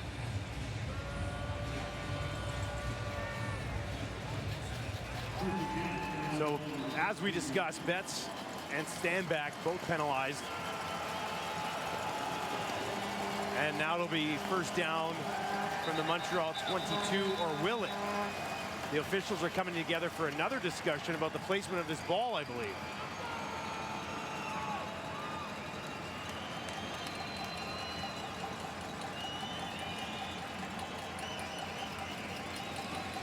Yeah, they want to make sure it was what down it was as well. It's offsetting penalties. The ball's in the right place, and it was first down. Okay, here we go. Resume play. 8:40 to go in the third. 31-13. BC leading Montreal. Montreal with the ball. Some pressure coming this time. Fajardo right up the middle, takes off, and he is taken down Marcus Sales. But a good chunk, 6 yards, first down there for Fajardo. Yeah, he got up limping a little bit there. Felt that one, did he? Yeah, took a hit in the thigh and trying to walk that off and shake it off. It take off, you know, the block and the pressure up front flushes him up the middle, and watch, where does he get hit? Yeah, right on that thigh. The right thigh. A glancing blow, but he got up limping a little bit. 4 more yards is what they need. Fajardo far side, and he's got it. Julian Grant hauls it in, and that should be enough for a Montreal first down. Well, you know, when you look at the scoreboard now, you're Montreal, you got to get tempo, and they're going to start to call plays up in the line, or at least get in and out of the huddle as quickly as they possibly can. The score and the time on the clock now become as big an enemy as the Lions. 11 targets to Mack and Julian Grant. He could run the hurry-up offense. just a bit, eh? Now they'll get it to stand back. Tried to go horizontal with it, but couldn't find any space, and he's taken down pretty much at the line of scrimmage. Yeah, and if that happens, that doesn't mean you go away from it if you're Anthony Calvillo, because you know you've got a back. If you add up 19 and 21, those big seasons, got hurt in 22, but those big seasons for Stanback, 1,000 yards a season and a 6.1 yard average. So you just can't get talked out of it if you have one of those plays where you got 0. 2nd and 10 for Fajardo, 16 of 17 in this game. 4 receivers out to his left. Fajardo in trouble, trying to escape. He will momentarily, and now he finds a man on the far side. What a move! That's Sneed, who cuts it back in and then gets enough for the first down. His first catch of the game and of his career. Yeah, a little quicks out there too. Fajardo gets out, he tries to step up and then is flushed outside, but a little move coming back to the ball. He's again, not a huge receiver, kind of a little Weston Dressler type receiver.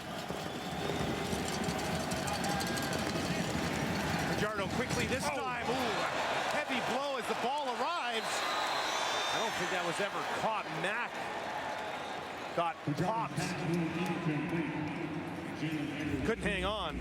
Well, there's sort of a time clock going on right now that it's an interesting deal, because we've been talking all game here about the double move possibility with the quickness by which Jalen Edwards-Cooper is closing. If he's going to close that quick all the time, the double move is there. The problem with that is you need a couple of extra seconds in the pocket to do it. Does Fajardo have enough time in the pocket to pump fake that slant or the hitch and try to get in behind Jalen Edwards-Cooper? Edwards-Cooper was down. They're going to sit him up, and will step aside as they get him off the field.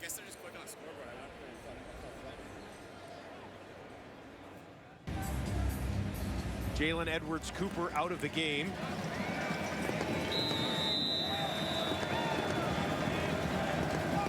Here's Fajardo, 2nd and 10. Fajardo finally a deep shot down the field. Hauled in, or was it picked off? What a catch. Courtney Davis. How about that? He goes up and wins the jump ball. Saraman Biagogo is in coverage. He replaces Edwards-Cooper. And why not test him? First play of the game, throw it up, see if your receiver wins the jump ball, and he certainly does. First game in the career of Courtney Davis. And he hauls that one in. Biagogo, he actually played it pretty well, didn't he, Suits? Well, he's in good position. Yeah. He's in good position, but that's his first play. I mean, he's thrown out there because of the injury to Edwards-Cooper, and he's going, take a shot, let's go deep. And this has been something that they've not been able to do, Montreal, in this game tonight because of the type of coverage the Lions are playing. But Fajardo thought, let's take a shot at it. Talk to us about his deep ball, and that's his 10th 30-plus play of the season. which coming into this week led all quarterbacks. And, you know, he said he worked really hard on it in the offseason, talked about putting a little more air on the ball and letting his receivers adjust on the fly and then try to win these jump balls. This is a great one-on-one battle to watch, isn't it? Phenomenal stuff. Fajardo now with the Alouettes in business, working for the BC 23. Tosses it out to Sneed in his first game as well. Put on the brakes, cut it back up the field. And again, just over half of what they need on first down. Well, it's a little too early yet to think that you're going 3-down football. In other words, they don't make the first here.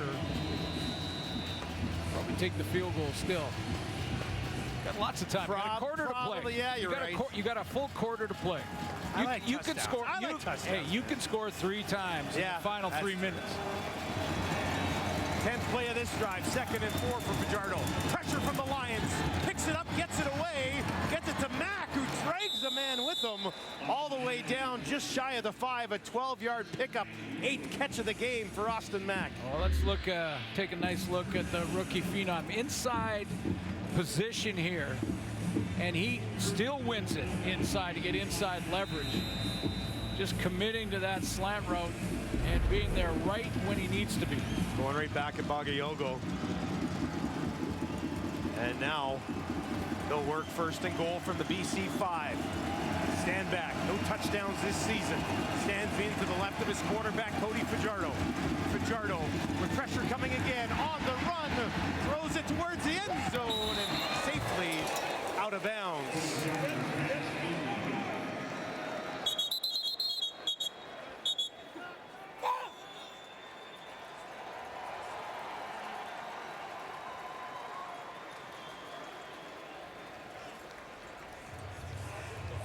Cody Fajardo almost instantly on the run. BC's not messing around with the pressure here, are they, Glenn? Yeah, no, he got outside and had to just throw this away or take the loss. And let's hope that Moget is okay here. He just popped up rather quickly. Yeah, it's all padded down there, so looks like he'll be okay. 2nd and goal now for Fajardo. Not as much pressure this time. Fajardo to the end zone. Through the hands of Julian Grant. Might have had a chance at it. Initially, it looked like it was going to be deep. And Montreal's going to trot out the field goal unit for a chip shot.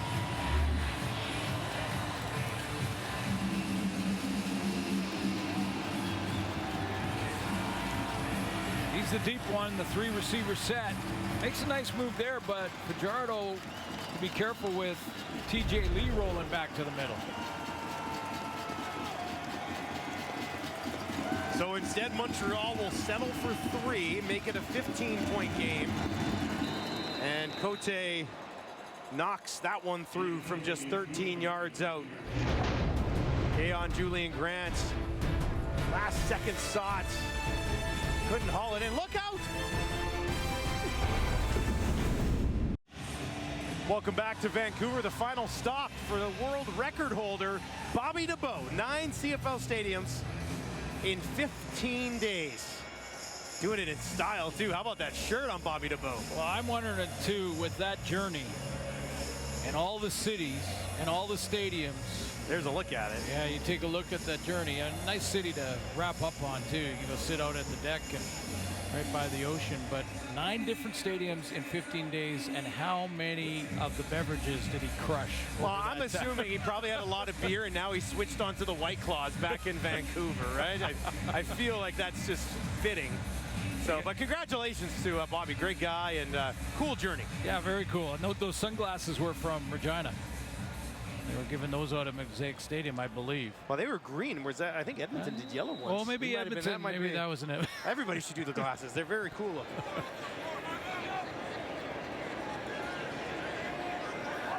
Now here we are, Vernon Adams gets it away just in time, and Hatcher hauls it in. Neatly reaches behind himself and snags that one. He's having himself a nice game as well. That's his 4th catch. You know, Vernon Adams has seen a little bit of pressure tonight, and he's had to be flushed. He's run a couple of times, but it's a real good defense too. And they get to him just as he throws that one. Layered crossing route for 19 yards for Hatcher. See, and the O-line is doing a pretty good job up front of Vernon Adams. There's long crossers. There's enough time there for those plays to happen. All the way down to the Montreal 51. Adams dumps it off. And that one into Rhymes for a short pickup on first down. I mentioned off the top that O-line is played together, you know, so that's equally as important as the talent you put up there. So yes, they improved their talent, and they've put in some, you know, Michael Couture was a big one at center. Big pickup. Free agency, yeah. And, you know, but as important as the talent is playing together, and they played every single game this season together. Knock on wood, I don't like to see anyone get hurt, but. 2nd and 8 for Adams this time. Escapes the pocket flag as he takes off. Adams down to the 40, slides there. It would be a first down, but. Just as I say that, just as I say that. Nice going, Glenn. Yeah, defensive coordinator Noel Thorpe wants to say, oh yeah, okay, well Holding. BC number 54, 10-yard penalty, repeat 2nd down. The O-line's doing all that great stuff. Okay, well, let's send a little pressure and see how they handle that. And this time it's going to be Andrew Pearson that's going to get the penalty, but load up the line. There's 6 rushing. Katoy leaves. There's a tailback, so not a full blitz, but they do flush Adams out, and the holding call will take back the yardage in the gain. Well, Thorpe, big part. Jason Moss' staff. 2nd and 18 now. What does Vernon Adams have up his sleeve with an empty backfield? 4-man rush. Adams out to his right. Now he's going to look down the field. Another flag. He's got a completion to Hatcher. Look at Hatcher turning those legs inside the 30, but is this another hold on the Lions? Holding, BC number 65, 10-yard penalty, repeat 2nd down. Wow, you really jinxed him. I don't think he agrees. Over there at right guard. And let's take a look.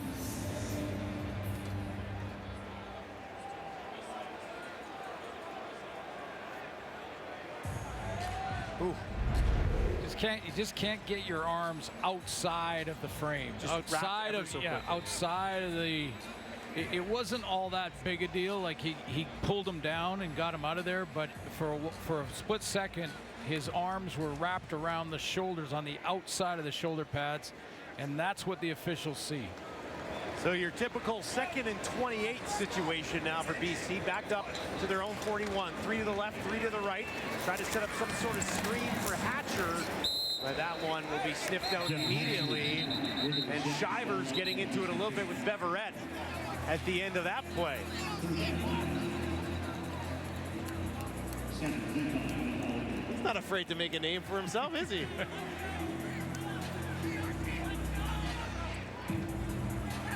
So 3rd down and a long way to go. Is Beverett telling him how short he is? Is that what he's? You think that's the first time Shivers has heard that in his life? And don't think it won't motivate him either.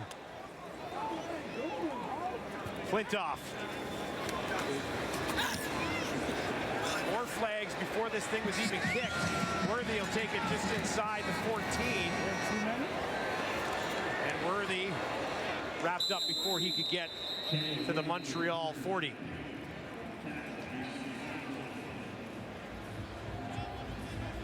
Too many players on the Montreal Alouettes. The reason for the early flags. But because of the 2 holding calls. Too many players, Montreal. 10-yard penalty, repeat 3rd down. It's a repeat 3rd down, not an automatic 1st down. It's not a major penalty, so it's not automatic. And secondly, there's not enough. That's the end of the 3rd quarter.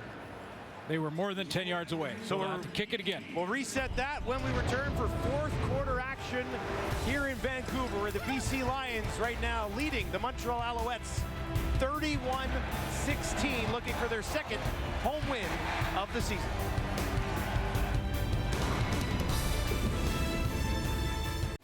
Welcome back to BC Place in Vancouver. The Lions up 31-16, but lots of time left in this football game for the Montreal Alouettes. There is. It's a two-possession game. That's why they took the field goal when they were down inside the 20.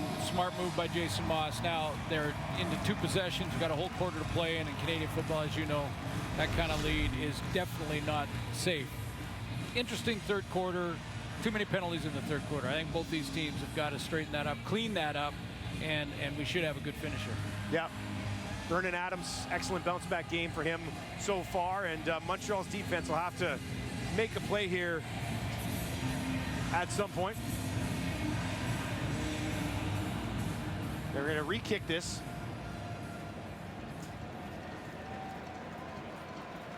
Flintoff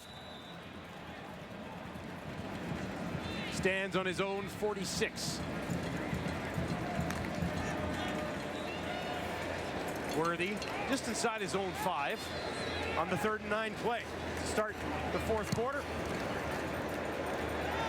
And this one is directed. Oh, wow. Wow. They're going to give him the single. Oh, they will. Okay. Cody Fajardo fitting in well in Montreal. For more on that man, let's send it down to Farhan Lalji. Yeah, absolutely. And we finally saw Cody take a deep shot on that last series. And that's something he talked about. He heard so much about how he couldn't throw deep effectively in his time in Saskatchewan. So that was a thing for him this offseason. And for his part, head coach Jason Moss has said he believes Cody's biggest area of improvement has been climbing up in the middle of the pocket and throwing it deep accurately as opposed to bailing to the outside where his shoulders are turned to the sideline. With that, he really believes, Fajardo does, that this is the first time an offense has ever been built around him. That when he talked to Moss at the end of the season in Saskatchewan, Moss said to him, if we get a chance to work together again at any point, we're going to do some things differently. You're seeing more RPOs, more quarterback runs, and he also says that he's got a lot of loyalty to Jason because he feels that he was the only person in Saskatchewan that had his back when the season ended.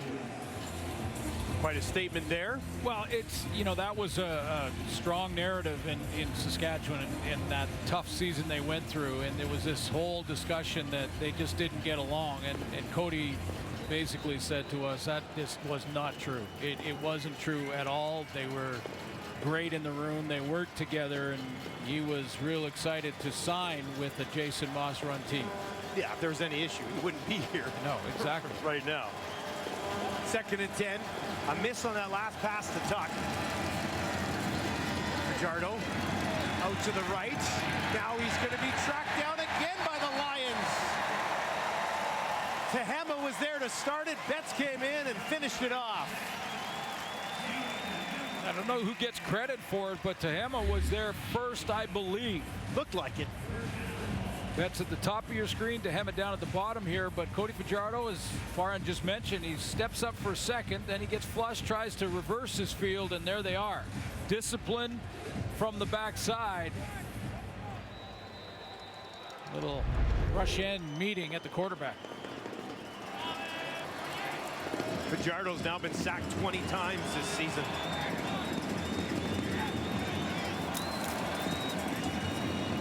Famous kick. Spiraling nicely down just inside the 30. Taken cleanly by Williams. Back to the 40. And no further for Terry Williams. Vernon Adams, 17 of 22, 198, and a touchdown. His team now up 16 on Montreal, and a chance to maybe put together a big long drive to help seal this thing away. The Blue Bombers on Friday, I did that game with Matt. They had like a 10-minute drive in the fourth quarter. It was just ridiculous. BC would take something like that right here. Wait a minute, you aren't used to Zach Collaros putting together a 10-play drive? That didn't surprise you, did it? Very Winnipegish. Yeah. 10 minutes. 10-minute drive in the fourth quarter. They'll hand this off. Good burst to the outside by Shivers. And that'll be a first down for the rookie. Yeah, I like his speed. I like his burst. And we've seen him in a couple of situations in pass protection, and he's done a good job there. it's not about the size of the dog in the fight, but the size of the fight in the dog. Really seems to be enjoying himself here. Had a touchdown earlier.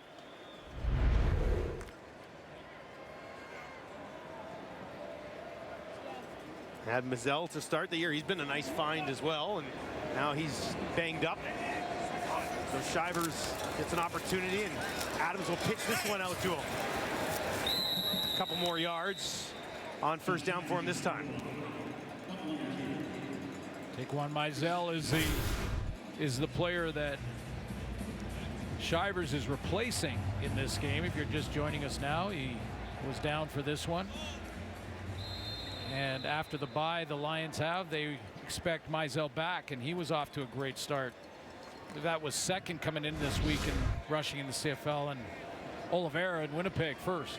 Well, it's good to know that you have a little bit of depth now. You've got to look at Shivers and mix him in here and there. Haven't seen him catch the ball out of the backfield. There's Adams trying to get away, and he's taken down just outside his own 20. Armando Sewell, he's slow there. He's very slow to get up. That one hurt Vernon Adams. He was trying to still throw it as he was being pulled down by, I believe it was Sewell. Yep. Yeah, he beats his guy inside, and watch him try to throw it there, and then the splits. Reach down to his right hip at the end of the play. 3rd and 18 is the situation they face. Have to keep an eye on that. Really good field position lurking here for the Montreal Alouettes. Flintoff. Oh, just gets it away. Dequoy almost blocked that. Worthy takes it. Far side of the field, trying to find some space. Another flag. If that's Mayala, that's his 3rd flag on special teams in this game. This one was almost blocked. Look at Flintoff. Hurry up. Dequoy almost had it. CFL and TSN continues Thursday as the Tiger Cats and Elks go head-to-head. Week 6 action continues all weekend, only on TSN. 2 of those games, the 2 in the West, on the CBS Sports Network as well for our viewers south of the border. We love you, and we'll chat with you next weekend. Looking at the secondary for the BC Lions right now, and Adrian Green looks like he's over here for Edwards Cooper down here. Up at the top, Gary Peters still in his normal position. Looks like they moved Mojay back to safety. Yes. Fajardo, quick one to Sneed, and taken down immediately. TJ Lee would have none of it. Good tacklers. This defense, good tacklers in the back end, and they really help in run support. This is basically an extended run. Little throw to the outside, and Ryan Phillips' group a nice job in the fundamentals of tackling. We've seen Edwards Cooper with a couple. Now he hasn't returned, and you're right. Mojay back at safety, and Josh Woods now playing linebacker.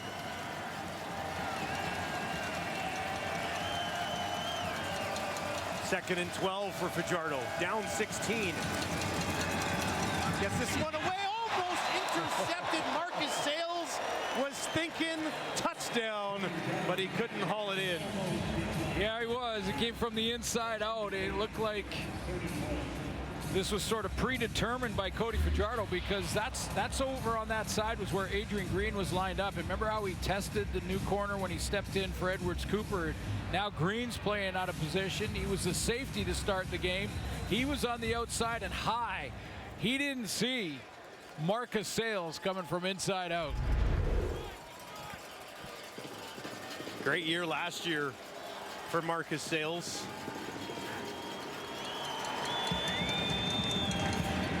Davis kick, a good one. Williams takes it just outside the 30 after a 50-yard boot. Slips and stumbles and is immediately wrapped up after a short return.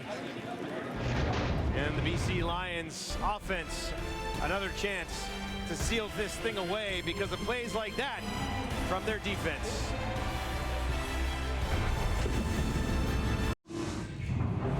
Time now for your Coors Light moment of chill. And Lucky Whitehead taking the spotlight with his 3 puppies, his dogs that he brought to the game.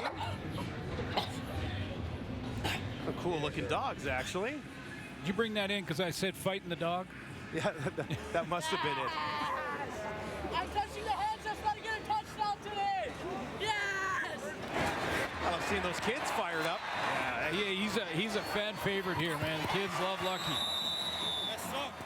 Arrives at the stadium, the different look every game, and actually last year I think he rode in on a horse at one point. He's done a lot of different things coming to a football game. Adams has a completion. That's Hollins who hauls it in for a first down at midfield, his first catch of the game. You know, and the timing a little off tonight, I think, with Lucky. He'd probably be the first to admit that. But even having said that, I mean, he's got 5 catches. And when he's out there, I mentioned off the top in his 2 games, he hadn't had a 30 down the field, a 30 plus. That was a 12-yarder. And, you know, when you, for Hollins, but when you play against Lucky Whitehead or guys like that, you got to give him room. You've got to back up a little bit because the threat of him going deep is always there. That guy can't sneak behind you, is what you're saying. Shivers, he finds some space. Shivers down to the 35, and Dequoy is there to greet him again. But Sean Shivers with another big one. He is having fun, isn't he? Hey, you got the lead. You know you're going to get the ball as the tailback because they want to grind down the clock. And how about a couple of quick moves?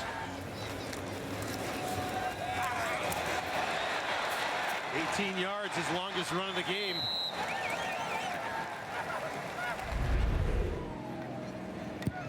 He'll stand in there to the right of his quarterback. If you're just joining us, that's Sean Shivers making his CFL debut today. Scored a touchdown in the first quarter. So go back to him again. And really no hole that time, even for a little guy to sneak through. Looks like he might have lost a yard on the play. Pretty nice situation when you think we just talked about Lucky Whitehead returning to the lineup and Keon Hatcher last week returning to the lineup. By the way, he had 100 yards in his first game back, over 100 yards. And Dominic Rhymes, and all playing together for the first time since the very beginning of camp. So and then you add a Javon Katoy, who's had a big game tonight. Alexander Hollins. We have 3 of the top 5 receivers in the league coming into this week in this game, including Austin Mack. Now Adams goes to Hatcher. Great tackle by Sutton. Wrap those feet up immediately after a pickup of 5 yards. And that'll bring up 3rd down, and they'll trot Sean White out here for 3 more. It's a big 3, though. Takes it from 2 possessions to 3. I always think about it in possessions, not the score. How many times do I need the ball to come back? Yeah. They would now need it 3 times if White knocks this 37-yard field goal attempt through. Just inside the left hash here. Flintoff to hold. And White, no problem, knocks that right through the uprights. And BC leading 35-16 on a picture-perfect Sunday evening in Vancouver. Welcome back to Vancouver. It's the owner's suite. We're looking in there, and we believe that's the mayor of Vancouver, Ken Sim, wearing the Lions jersey. You must love how this is bringing the community together, bringing the province together. When you were outside as you walked into the stadium, it is jam-packed. Again, I've said this a few times this year, but my favorite player in the CFL this year has been Amar Doman. Fajardo low snap, gets it near side. That was fumbled, fell incomplete, I should say, as he was looking for Courtney Davis again, who made a spectacular catch earlier in the half. He's been over there against Gary Peters, and Gary doesn't give up much. That's not easy in your first game, is it? Exactly. That's one of the first times we've seen Peters make a play, and that's because Cody Fajardo has avoided going in that direction. But again, the double move timing, they close so quickly. The roll, Austin Mack out there against Peters. Peters will backpedal a little bit this time. Fajardo steps up. Now he's going to take off, but that closes is down quickly. Lacombe was there. Peters was coming to help as well. And Fajardo really never had a lane develop. Gets stopped after a pickup of 5, and that'll bring up 3rd down here. And Fajardo is running back to the huddle. So it looks like Montreal is just over 5 minutes left. They got to keep this offense on the field.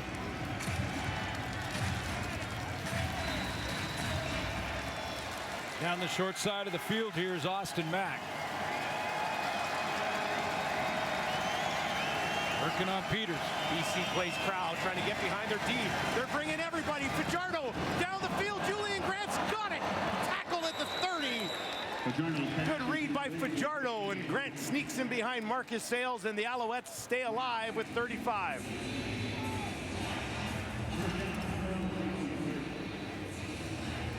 Blitz coming. There's 2 choices, the hot route, or maybe you can get down the middle. If the safety is not in the middle, you go straight for that vacated area. That's what Julian Grant does.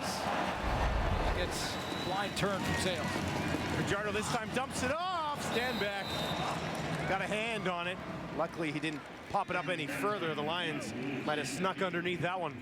It was a great play by Matthew Betts, and this won't go in the stats as a sack, but it goes in as just tremendous football awareness, because he's going to come off the edge, and then when he does, he reacts to stand back. Watch stand back on this play. He's going to be like a dump pass, but Betts sees him, he reads it, and he gets and causes all kinds of problems. Drops off of his pass rush to get there. 2nd and 10 now for Fajardo. Down the sideline to nobody. Grant and Mack were both kind of over on that side of the field, and that'll bring up 3rd and 10. Fajardo, I think on the follow-through, hit his hand. Get it to 2 possessions. I guess that's what they're going to do here. Yeah, they'll take the field goal. I think he's going to watch the follow-through in the right hand, and I think he hits his own offensive lineman's helmet. Cote, with less than 4 minutes of play, will come out and once again try to make it a 16-point game from 37 yards. And that's money. He knocks it home straight down the middle.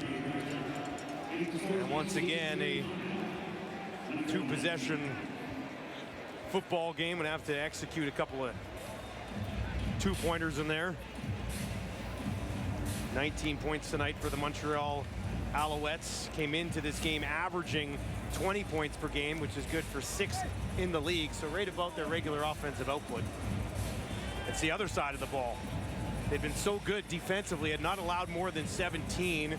We're averaging 13.7 points against per game, and they've given up 35 here tonight. Which became first coming in after that Toronto game for the BC defense. And there was some penalties that took some big chunks of yards off the board for this BC offense as well. Some holding calls.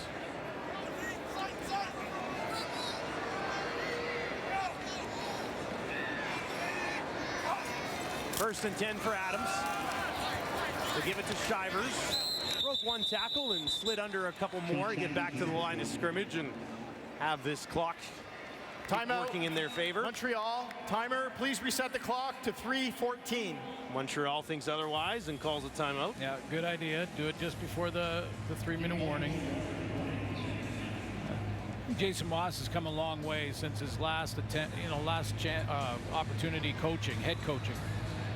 He's coached in the league for a long, long time. Of course, was a star quarterback in the league as well, but he just very different demeanor now. I've watched him from afar and now watching him in person, looking at the next play ahead, looking at the play chart. He was quite fiery. Are you going to say he's a little more composed? Well, is that what you're saying? Listen, he's not going to change who he is, and he told us that this week.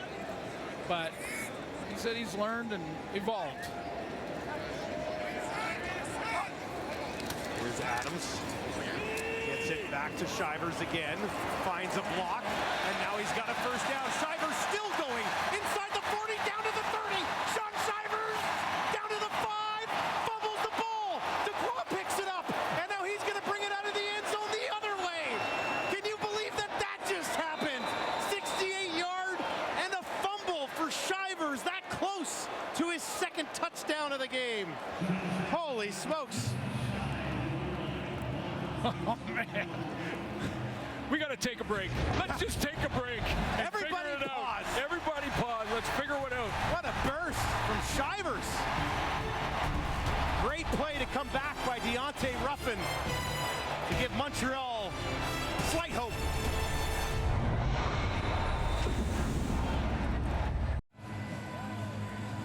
Well, welcome back to BC Place, where this just happened. Let's start with the play. Suk Chung makes a key block to get Shivers out on the edge, and then he shows his speed, but the ball is way out there, not tucked under his armpit where it should be. And here's for the young players watching this game, do not quit on a play, even if it looks like disasters. Ruffin didn't quit. Fajardo now in his end zone, gets it away down the field, drops. Julian Grant, a good look at it. Moget was there. May want that one back. Real quick, one more time for Deontay Ruffin, who essentially, this was catchable. You can't throw it any better. Yeah. So that's just a drop by Julian Grant. Haven't seen much of that at all. But that second effort right there, that kept hope alive for Montreal. There's still 2 possessions. There's still 3 minutes. And Vernon Adams went, what? I think everybody went, what? Don't quit. 2nd and 10 now, Fajardo. Uh-oh, he's in trouble. Has to throw it in the area of Tuck. But that'll bring up 3rd down with 2.5 minutes on the clock. It ended up looking like a really good punt by the BC Lions by the end of the whole play, because Dequoy picked it up and didn't get much on the return. So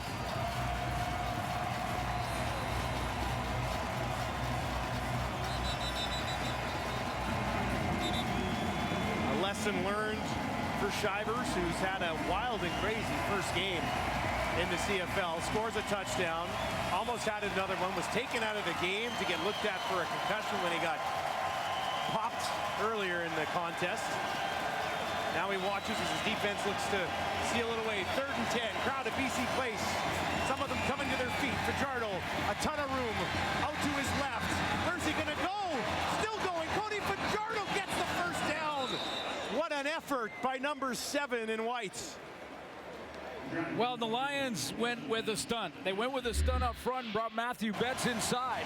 Watch number 90 go inside. He got caught up in the mix there, in the mesh, and he gets outside now. That's when Fajardo can be dangerous, and yeah, he keeps, again, hope's alive. It's a long hill to climb, a big hill and a steep hill to climb, but Fajardo keeps it alive with this run. Had to take that first step to keep this thing alive. 17 yards.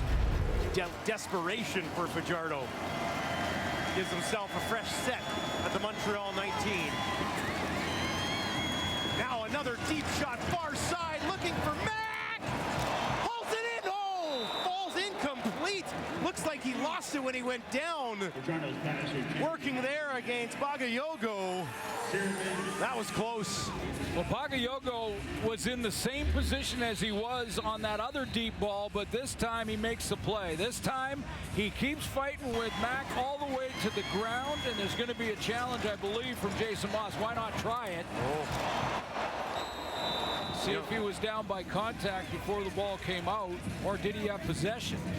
I think they might have been looking at. Montreal is challenging that there was defensive pass interference on the play. We'll review the play. Holding down Mack's right arm just a bit before that ball arrived. The one look at it. And that looked like a simultaneous catch as well. And Mack's knee touching the ground. Simultaneous catch, of course, goes to the offense. We'll get a few looks at this for you at home.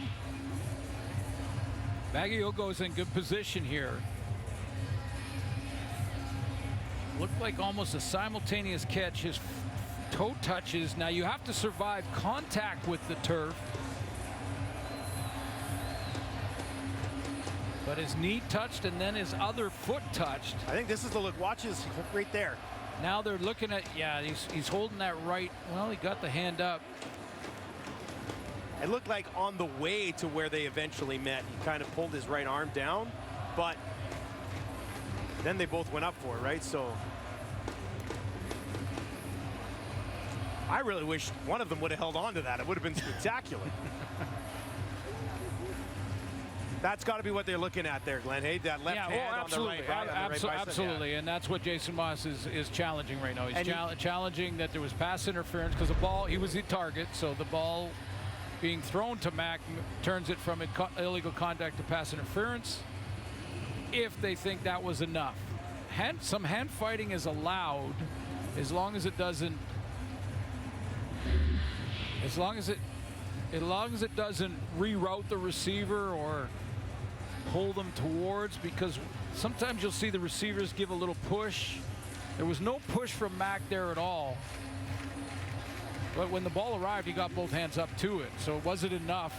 I think it's a good challenge. I mean, at this stage of the game, you might as well challenge it. But well, Bagayogo's looking at it too, saying, you know, I know I grabbed his arm, but it was brief. We showed you in slow motion. Max saying, you know, because the other thing a receiver will tell you is that when you hold the arm, even if it's not when the ball's arriving, it takes him out of his stride. Yeah. All right, let's get the ruling down on the field. It's a big one. After review by the command center, we have defensive pass interference, BC number 21. Ball will be placed at the 52-yard line.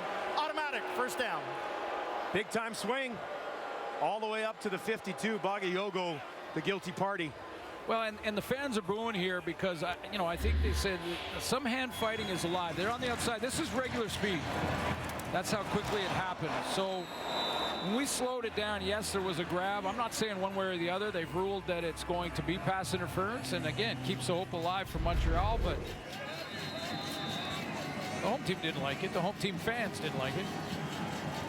Surprise. I was going to say. Surprise, surprise. As expected. Yeah. First and 10 now from the BC 52. Fajardo near side for Mac. And Mac had not come out of the break early enough, but they were going right back at Bagayogo again, who we should once again just quickly reset. Jalen Edwards-Cooper out of this game. And they've been going after 21 here since. Yeah, why not? I mean, now he's going to back up because he's had two plays down the field. One a catch by Davis and one that pass interference on deep balls. So he's given Mac a little bit more room. Now they're putting William Stanback out there and then change motion. Here comes Davis.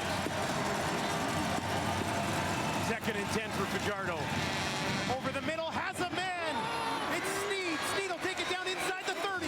Trying to find some space to the outside. Sneed pushed out of bounds. Just inside the 10. A touchdown saver from the Lions, Lacombo. I got to hustle to the line. That's a big first down. It's a trailer. He's in the waggle in behind, and he's going to just run that deep post.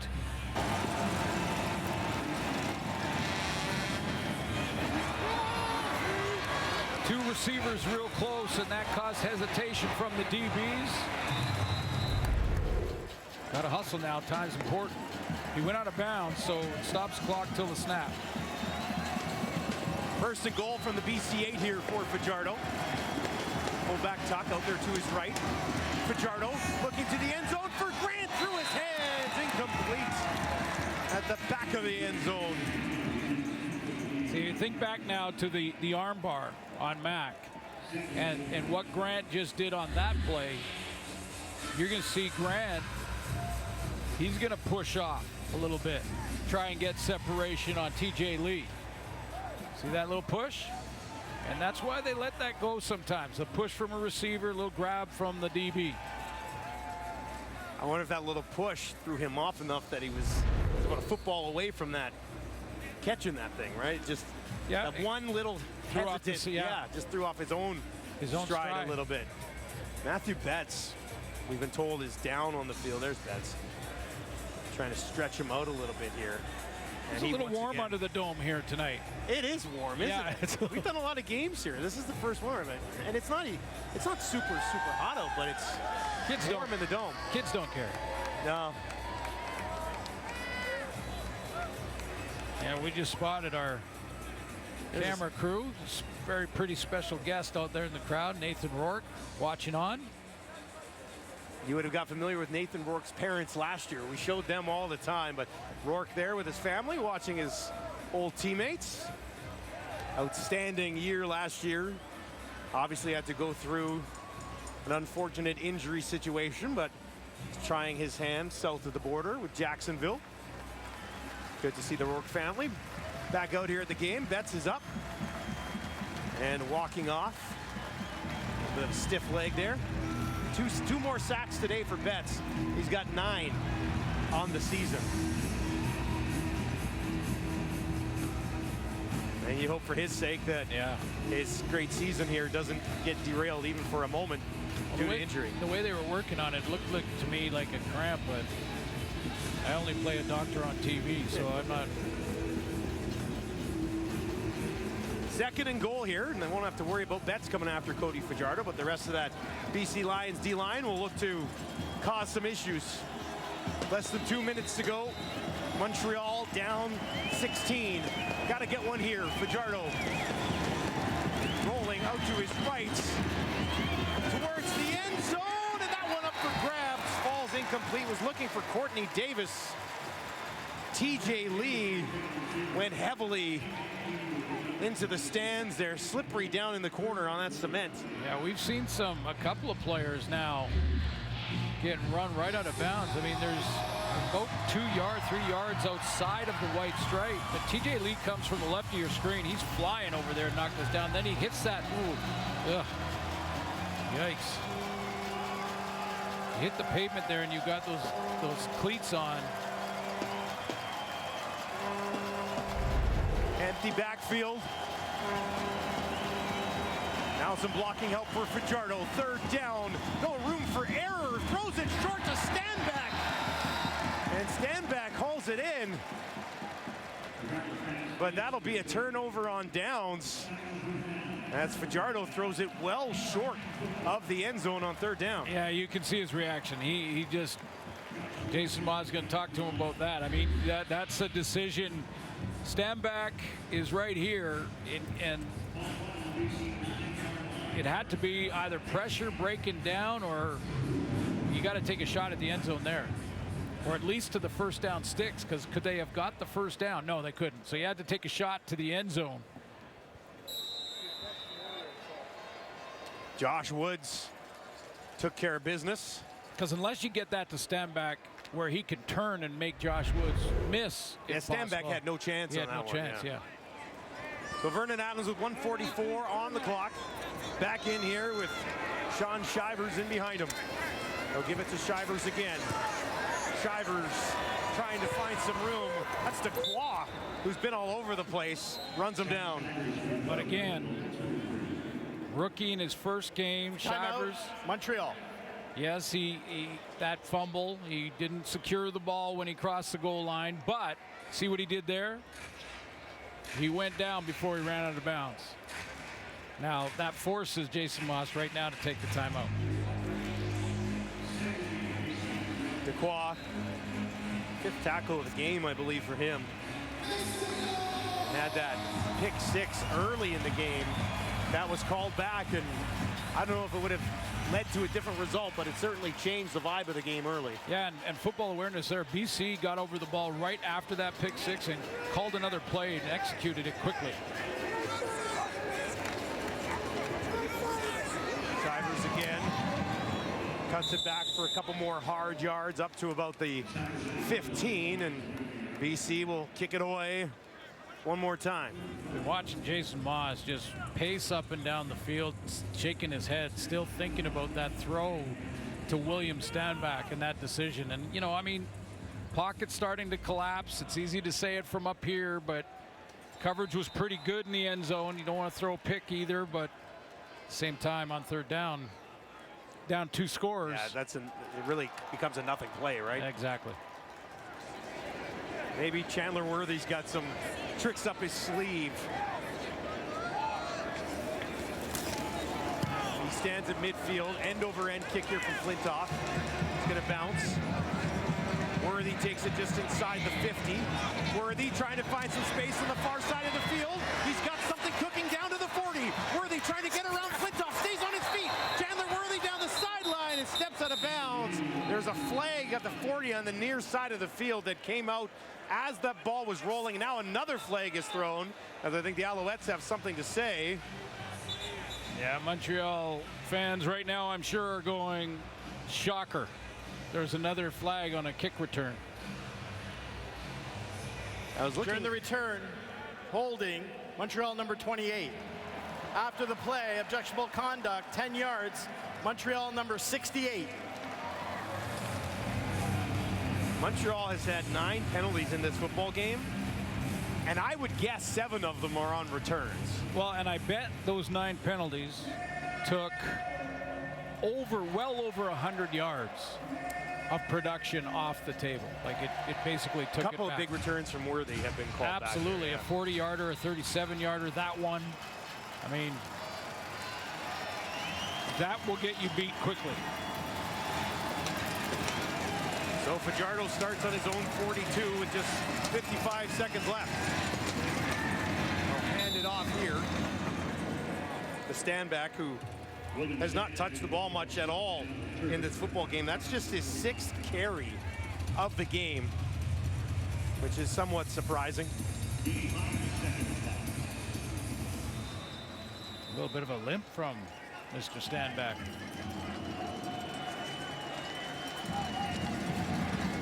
Fajardo's thrown for 280 yards. Looking for some more here. Far side over the head of the intended target, Courtney Davis. Davis, 50 yards in his CFL debut. BC bounced back from a game in Toronto where Vernon Adams threw for 6 interceptions. Also, by the way, threw for well over 300 yards and 3 touchdowns on top of the 6 interceptions. You don't often see a stat line where a quarterback throws for almost 400 yards, 3 touchdowns. Oh, and by the way, there was 6 picks. 1 for a touchdown. Fajardo under pressure, taken down one more time. Vernon Adams, 20 of 25 for 283 and a touchdown in a tidy bounce back game, we could say. Yeah, absolutely. After he got past that first kind of the pick 6 that was called back just changed the whole thing. I mean, that's Vernon Adams. Who knows what happens if that was a pick 6 and they were down 7-0 after the Toronto game, and in his mind, and now Montreal will drop to 2-2. And winning on the West Coast for Montreal continues to be a challenge. It's at 9 wins since the early 60s. Absolutely, yeah. And the last one, 2015, they're now 31-9-1 since 1961. My mom wasn't even born in 1961. That's going back a long, long ways as Vernon Adams steps up here, and they'll go to 4-1 as we mentioned. And for the BC Lions, they head into a bye before a Week 7 game at home here against the Riders, which could be a really big game. Yeah, and here's the thing about Vernon Adams. First, you love the way he handled it after the Toronto game with the media and standing up and saying it was him, and he took full accountability. Came back, and after he threw the pick 6 that was taken back because of the penalty, he just kept slinging it. Yeah. And so good for him. He's overcome some adversity and led his team to another win. Montreal Alouettes, who started the year 2-0, now losses to 2 very good teams in the West in Winnipeg and BC. For them, they will be at home on Friday against the Toronto Argos. Final takeaway on this one, Suits. What do you think? Pretty nice night for BC. Another couple of sacks for Matthew Betts. BC Lions with a big win at home. Defense was solid. Offense looked terrific. Special teams factoring into this one as well for the BC Lions tonight. All 3 aspects of the football game in favor of the BC Lions, who for the 2nd year in a row improved to 4-1 in their first 5 games. A nice bounce back for Vernon Adams Jr. And a nice debut for running back Sean Shivers. 35-19 your final. That'll do it for us from Vancouver. Enjoy the rest of your evening.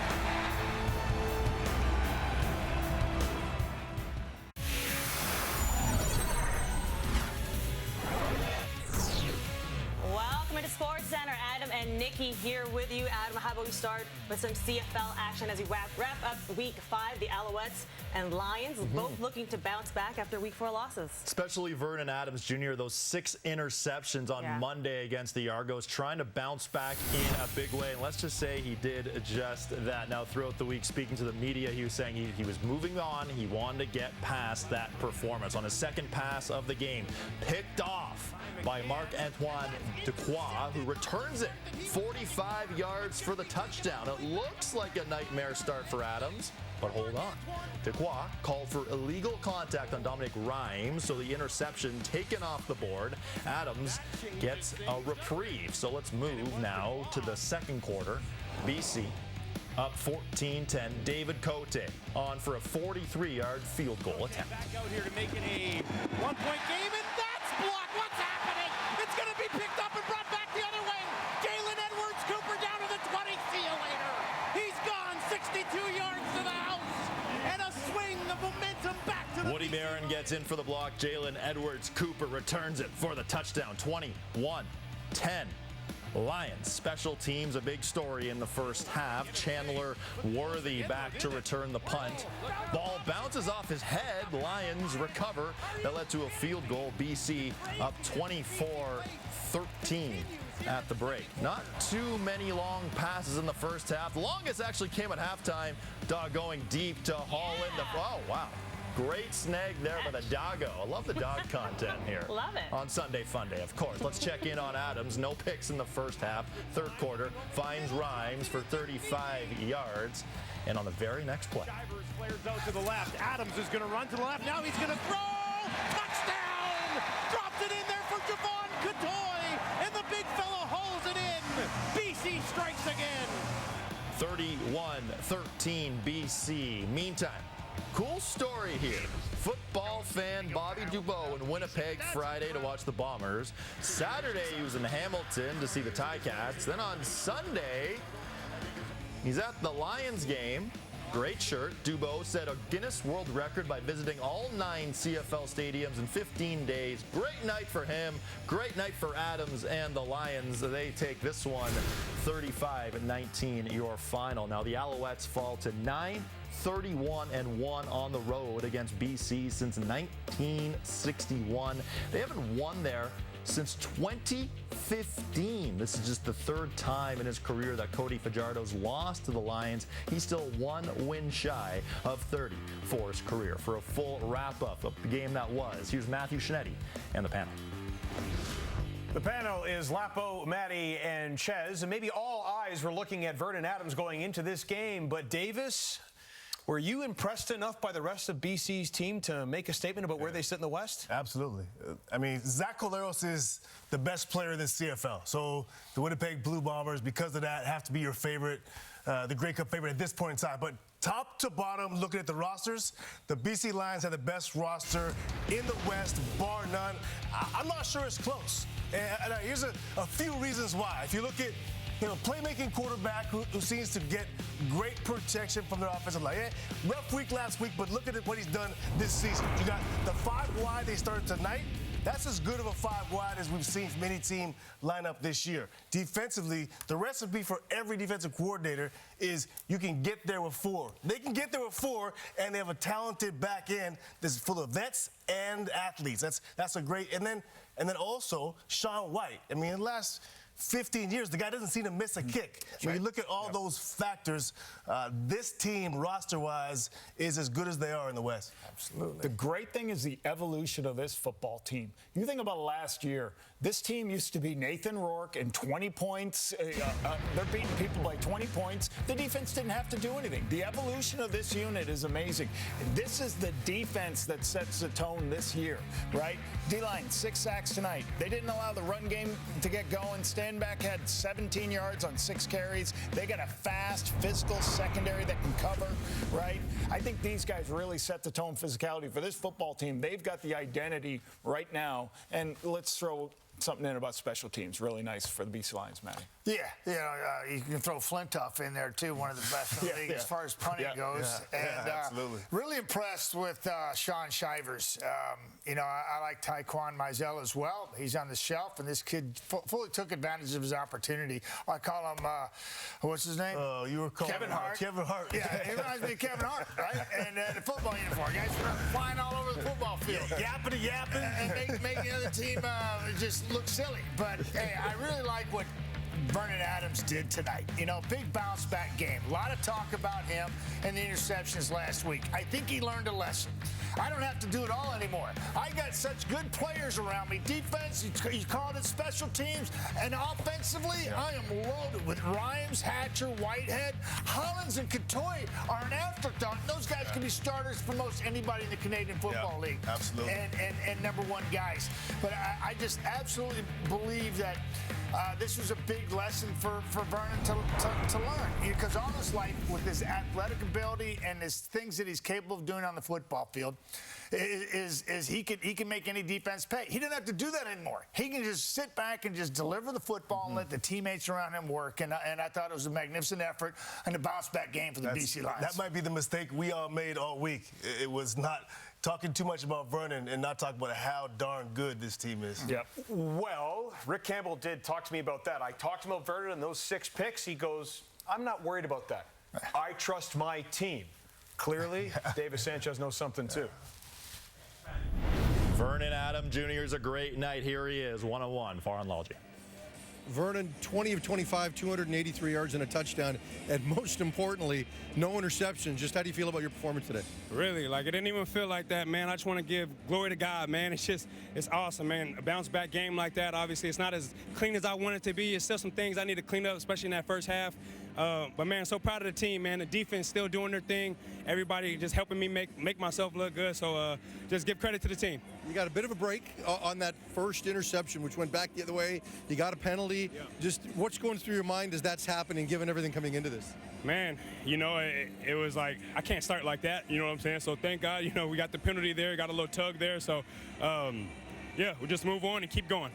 You seem to use everybody, and really that goes back to last season. You didn't get much from Dominic Rhymes in the first half, but then all of a sudden Javon Katoy came out and had a pretty big game. Just how much of a luxury is that there's always somebody you can turn to? Man, it's nice, man. All these guys here, man, they're all playmakers, they're all ballers, man, and I trust them all, you know what I'm saying? So now I just keep going through my reads, trusting myself, trusting Jordan with the play call, and just give these guys the ball. Thanks for this. Yes, sir. Thank you. God bless. Go Lions. New on SC, Sean Shivers, 136 total yards and a TD. Here he is, postgame. Your first CFL game proved to be pretty memorable. Over 100 yards of total offense, including a touchdown. Just what was this like for you? Well, it felt great out there. Just me going out there, do the thing that I love. For me to be my first pro game, I feel like, it was a good game for me. But besides the fumble, I think everything else was cool. Yeah, tell me about the fumble, because you were there. It was your second touchdown. You're going to get over getting caught from behind? Yeah. See, what I thought, that was on me. I know my mom, she's going to be mad because I didn't run through the line. I thought I was just free. Then I had the ball way out here instead of tucking it. So, things happened. But that won't happen again. You have these moments where you start inside and then bounce outside and everyone kind of rises out of their seats. Was this game almost easier than you thought it might be? Well, it is a little bit, but that just all me just setting on my blocks and just doing like a little finesse with it. So when I'm trying to finesse the defense, thinking I'm going inside, then next thing you know I'm bouncing outside. Then if they play outside, I'm just gonna bounce it inside. So I'm just playing finesse football. Thanks for this. Enjoy the bye. We'll see you in a couple weeks. Oh yes, sir. Thank you.